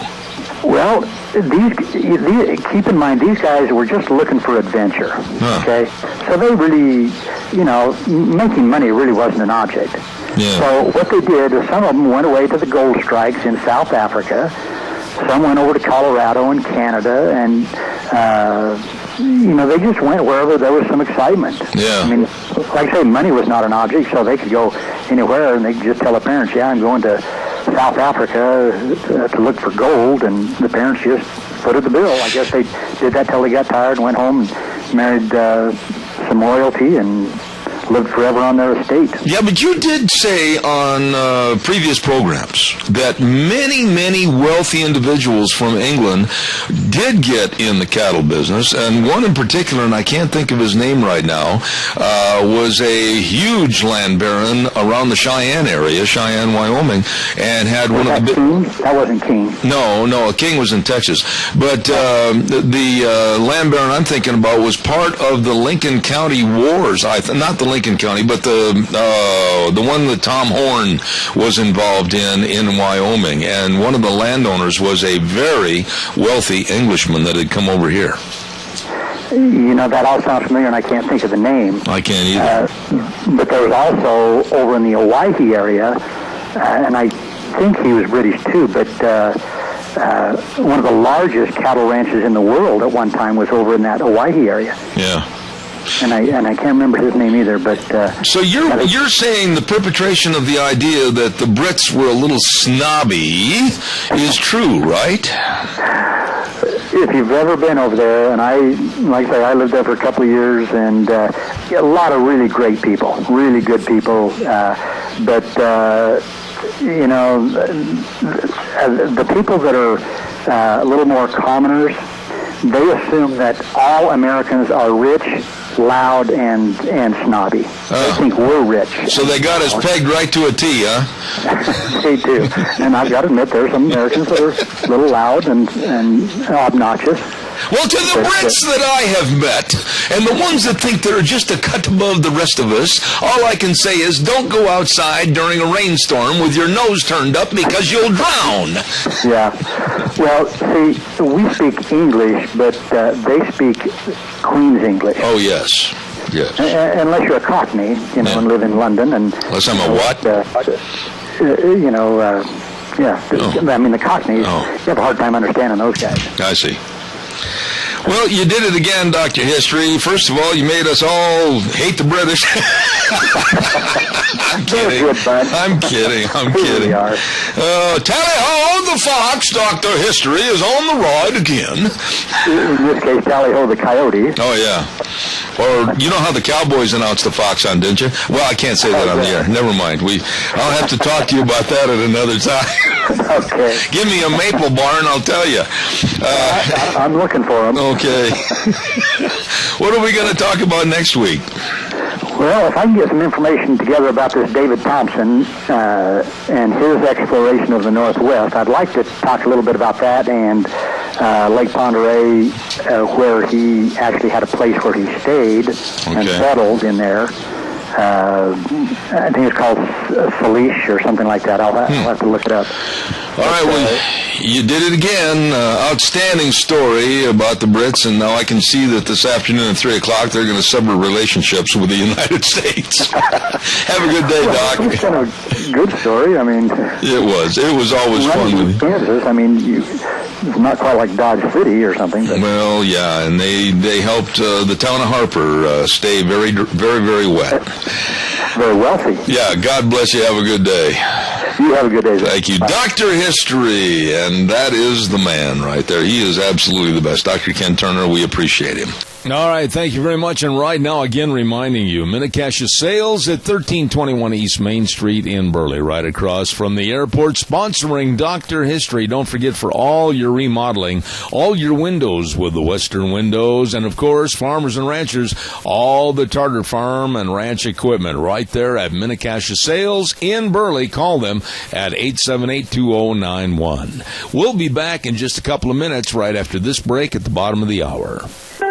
And now, back to Zeb at the Ranch on AM 1230 KBAR. To reach Zeb, call 436-2244 or toll free 1-866-927-4587. And now, here is Zeb Bell. Oh, thank you very much. Don't forget, on Thursdays, it's always a busy day right here on Zeb at the Ranch. We've got, of course, at 10:30 on Thursdays, Vicky's Country Garden, bringing you Gardening for Idiots, named after me. Don't forget, that's Gardening for Idiots on Zeb at the Ranch, 10:30 on Thursday mornings, brought to you by Vicky's Country Garden, 185 South 600 West of Paul. Number to call, 438-5663. Also, our thanks go out to two wonderful sponsors that bring you Cassia County School Days right here on Zeb at the Ranch on Thursdays at 10:12, and that's, of course, Ambulatory Surgery Center at 1344 Highland in Burley, and A Child's World at 1308 Overland in Burley. Both of those great folks and great businesses bringing you school days in Cassia County. Let's go to the phone line right now, and a gentleman that hasn't been on my program for a long time, and I'm certainly glad to welcome him back, Mr. Charlie Drevna, the president of the American Fuel and Petroleum Manufacturers. Good morning, Charlie. How are you? I'm doing great, Zeb. How about you? And just one quick correction. I just recently retired from that position, and now I'm at the Institute for Energy Research as some sort of scholar, they tell me. Figure that out. Well, I tell you, they've got a good man, but you know all about fuel. You know all about what's going on. Tell me a little bit about what's happening with the additives to our fuel, especially with the blending of corn-based ethanol. What's going on here, Charlie? Well, Zeb, we reached a point in the system right now where refiners can no longer put more ethanol into the fuel mix that can safely and efficiently be blended. And what I mean by that is we've reached the 10% threshold, where that's up to the point where the auto manufacturers, all of them, say that's as far as they will go to warranty the engines, and that the small engines, the lawnmowers and snowmobiles and chainsaws and all those things, let alone marine and boats and everything, can no longer take any more. Now that's okay. We could stop putting it in, right? Yeah. Wrong, because EPA and Congress tells us that, well, we wrote a law and we have regulations that says you have to put more and more in.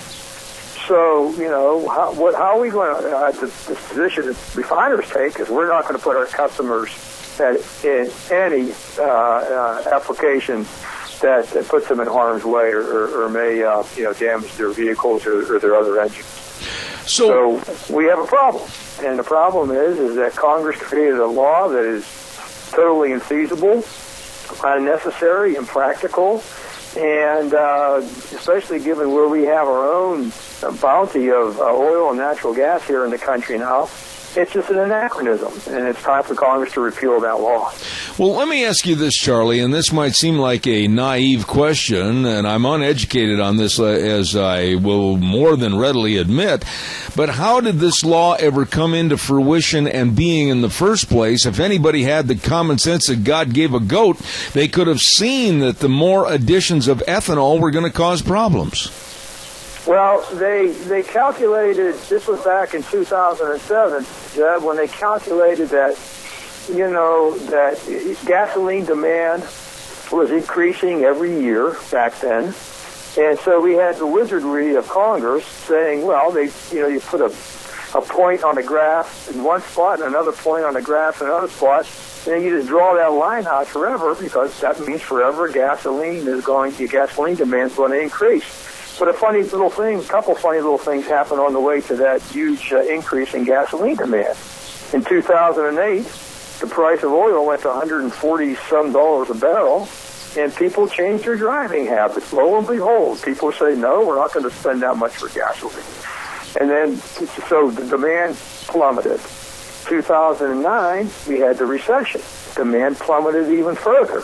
So Congress creates a bill that says more and more and more ethanol into the mix, but they did it on a volume, not on a percentage basis.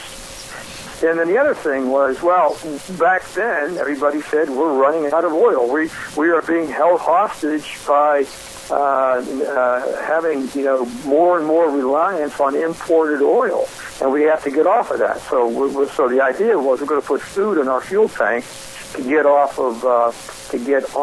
of foreign oil. So things have sort of changed since 2007 and 2008, and I always liked what I'm showing my age here, but I always liked what Milton Friedman said about you have to judge policies and programs on the results, not on the intentions.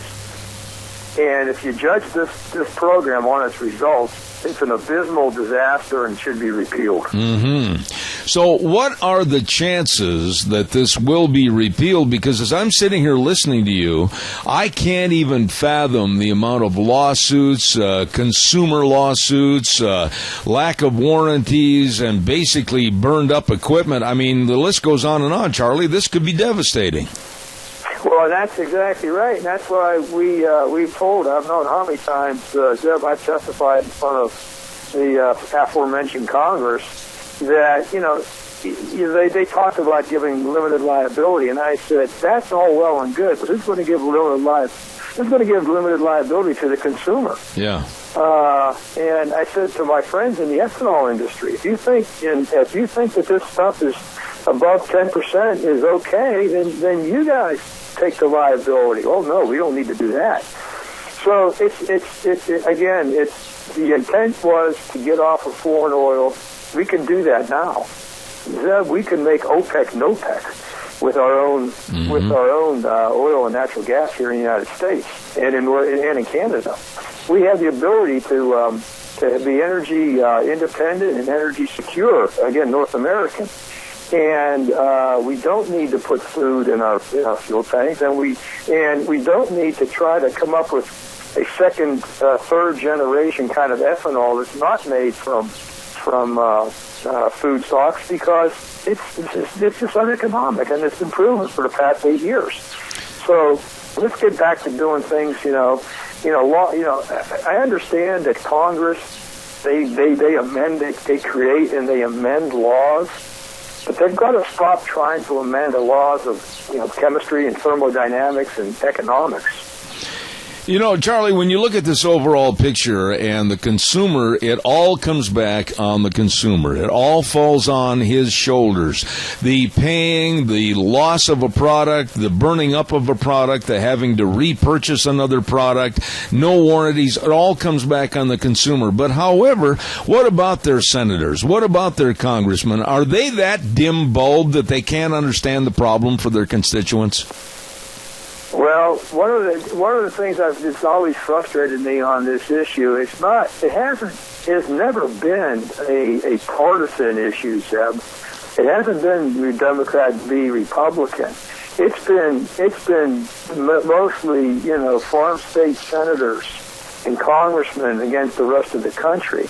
And it's frustrating that we have self-proclaimed fiscal conservatives who purport to promote the consumer, promote free markets, which we promote here at IER and my old firm, my old association, AFPM.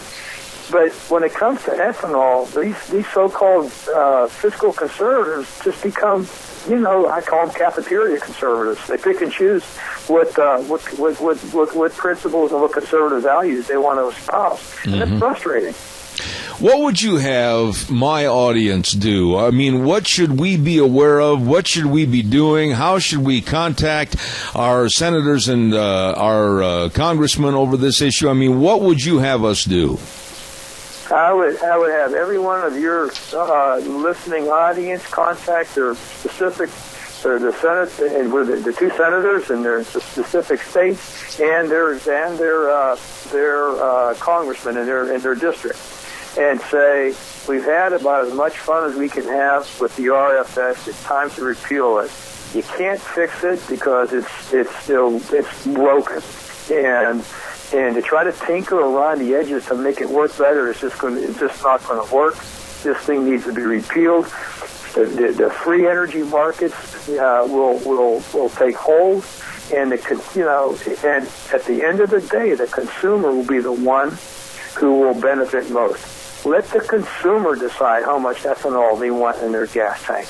Let the consumer decide how much soybeans they want in their diesel. It's gotten to the point where it's from the ridiculous to the sublime, and probably back to the ridiculous. Charlie, and how this law was passed. I mean, I'm Zeb, as you know, I'm not usually one to defend EPA. But on this one, they got a terrible law to implement. Mm-hmm. Now, granted, they've implemented it even more terribly, but it just goes to show you just can't create change the laws of physics, chemistry, and economics. And this is basically what this bill purports to do. Charlie, what would this do this is speculation on your part because we don't know, we haven't had to cross that bridge, but what would this do if they went to 12% or 13% ethanol, etc.? What would it do to the auto industry with warranties? I mean, what would it do to American engineering? Well, some automakers are saying in their newer models, 2014, 2015, you can go up, but only a small up to the E15, but only a very small number of them. And then you're going to have this bifurcated system where you're just going to have just the potential for misfueling. Why should the consumer be forced to go to a gas pump and put one brand, or we go to one pump for their car and go to another pump to fill up their gas tank for their lawnmower or their chainsaw or whatever, or any other application, and still you have 250 million vehicles on the road that can't use this stuff. There was all 11 or 12 auto manufacturers about 2 years ago sent a letter to Congress saying, no way, we're not going to warranty these engines from 2000, for year 2001 through 2013, because what EPA had done, they verified that, okay, E15, 15% ethanol, another 50% increase over E10 is okay in certain vehicles from 2001 to 2013. But what EPA didn't tell you was they didn't look at the whole auto from bumper to bumper. They looked at one small part of an emission gauge and said, oh, this will be okay as far as air emissions. They didn't say about whether your elastomers and your pumps and your valves and your hoses were going to deteriorate. Mm-hmm. They didn't talk about that because they didn't look at that. They only looked at one small little part of the engine, and that's why they certified E15. And that's why the 11 or 12 auto companies said, no way, we're not. You put E15, you put anything over E10 in this fuel tank, and your warranty will be voided if there's a problem. You know, Charlie, I would imagine, and tell me if I'm wrong, but all during our conversation, I keep having one word crop up in my mind, and that's environmentalists. I would imagine that they're laughing at all of us, the environmental groups, because they know it's going to cost us all money, and this is what they want. They want to cost money, and they want to cause headaches. Is this part of a major environmental movement? Well, initially, yes. Their idea was to get rid, this was years ago, Zeb, to get rid of MTBE as the additive. We all remember, I think, with MTBE, scare about that. Yeah. So ethanol came in. Now, their goal, and they thought what would happen is by this time, we'd have the next generation of ethanol production. It wouldn't come from corn. It would come from waste products, wood chips, switchgrass, so it's called cellulosic ethanol. And what has happened was I could make cellulosic ethanol in a lab. I could make it maybe even a little bit more in, maybe even a small pilot plant. Mm-hmm. But boy, to try to do that in a commercial scale process and be economic, I don't know how many cellulosic plants have gone belly up over the past 4 or 5 years because they just can't do it economical.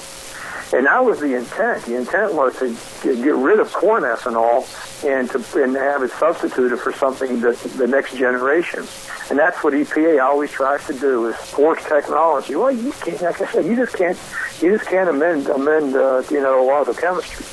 So that was the intent. So a lot of the environmental community right now are not happy with corn ethanol.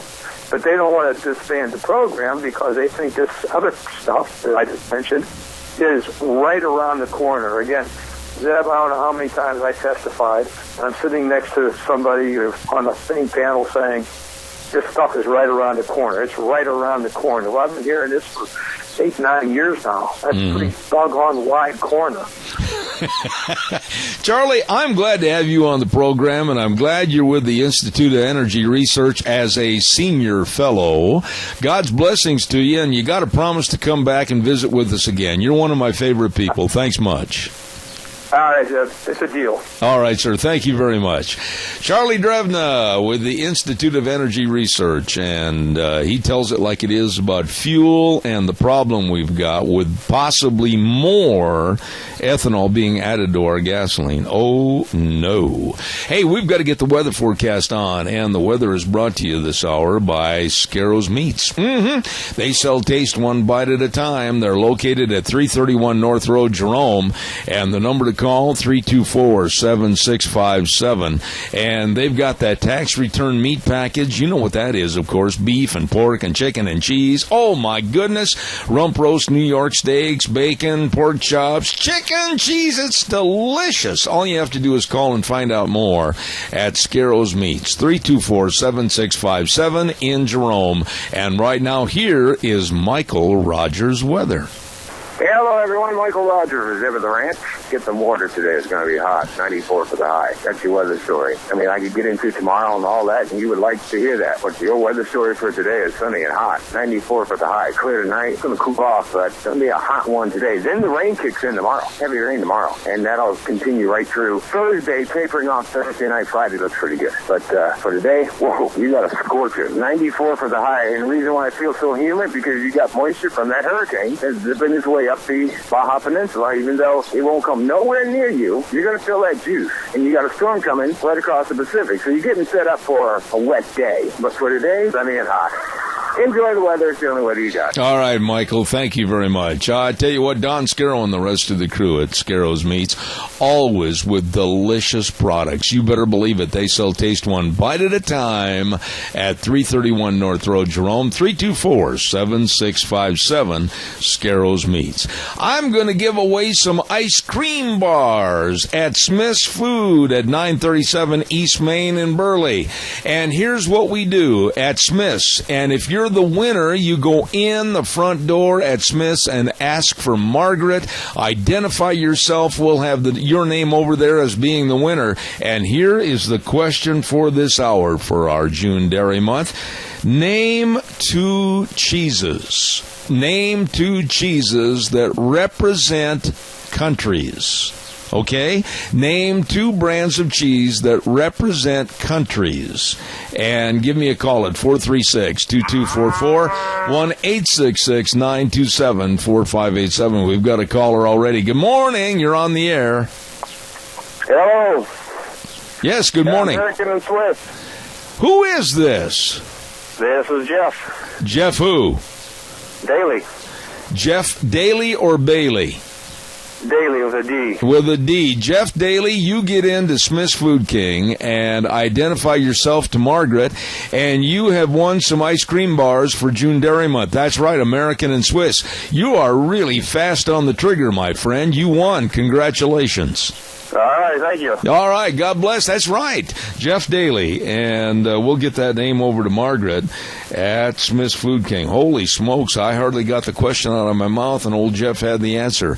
American and Swiss cheese representing 2 countries as we celebrate June Dairy Month. Boy, we got a lot more to give away during the course of this month, so you stay tuned. All right, give me a call, 436-2244, 1-866-927-4587. In regards to that last interview with Charlie Drevna, you know, I have worried for a long, long time, and I am not a mechanic by any way, shape, or form, and but worrying about how hot those engines are going to run, and with the additives of more ethanol. Think of all the problems: lawnmowers and all the tractors and the cars and the pickup trucks, everything subject to possibly not even having a warranty when you buy it. My goodness.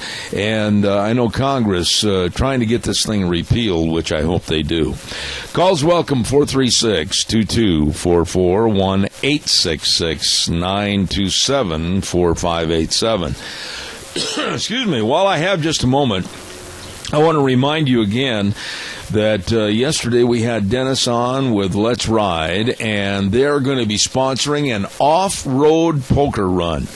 And it's going to be sponsored by Let's Ride this Saturday, June 13th, and we're all going to meet up here at the Cottonwood Trailhead, right south and east of me, and you got to be there by 10 o'clock. Come on, get out of bed, get going. We're not going to wait for you, and it's going to be at 10 a.m. sharp, Cottonwood Trailhead, and then they're going to go up to the Father and Son Campground, where lunch will be served by our friends at Let's Ride, and it's open to all ATVs, motorcycles, and UTVs, and should be a lot of fun. Right now, the plans are that Deanne and I are going to be a part of it, and we certainly hope you can come up too. That's this next Saturday, June 13th. Meet at the Cottonwood Trailhead, and it's sponsored by, this poker run is sponsored by Let's Ride, so everybody try to be there. While I'm waiting for your call that I'm sure is coming in, I also want to remind you about our friends at our Magic Valley Les Schwab Tire Centers. Holy cow, with that free pre-trip safety check. Visual inspection of your tire pressure check, visual wheel alignment inspection. They'll also check out the brake components, shocks and struts, and many, many more items to make sure that things look good for your safe driving this summer. And also, don't forget, too, they've got the best of tires for you to put on your four-wheeled wonder, whether it's your pickup, your car, your SUV, your horse trailers, boat trailers, whatever. They've got all the tires for you, along with the best in brake service. Absolutely. And, of course, shocks and struts, front-end alignments, batteries, it's all there. At, of course, 7 locations of your Magic Valley Les Schwab Tire Centers. Lane and Rupert, Dave on Blue Lakes and Twin, Mike and Buell, Mike and Jerome, the Twist family in Paul, John on Poline in Twin Falls, and Randy on Overland in Burley, your Magic Valley Les Schwab Tire Centers. Now, as we look ahead to tomorrow, I've got a hole in the screen door here because I made a mistake and thought I had somebody booked for a certain time location. I do not, and so we're going to have a couple of added corrections, but we know that we're supposed to have at 8:30 Senator Mike Crapo calling into the program, and that'll only be for about a 10-minute interview, unfortunately, so we'll not be taking outside calls. And we're going to have, of course, Dave Bego back in Indianapolis, Indiana, and then we're going to be jumping down to Elko, Nevada, and talking to my dear friend Alki Mariluch, and we're going going to talk all about the Silver State Stampede coming up next month in July. And then we also have, I believe we have it booked, we're going to be talking to a Dr. Christie in regards to the suicide bill that many states are trying to implement, that if you feel like you want to die, just go kill yourself. Holy smokes, it's called a suicide option bill. And we're going to be talking about that tomorrow on the program. Until tomorrow at 8:06, we'll wind things up and see if we can't let it run for about 3 hours. Right here on KBAR, 12:30 a.m. and streaming live on the internet, ZebBell.com. And thanks to Wheels over at our main station and, of course, my lovely wife, Deanne, right here. We want to wish you to tune in tomorrow morning at 8:06, where we always say the way things were are the way things ought to be. We'll see you tomorrow morning. Have a good day.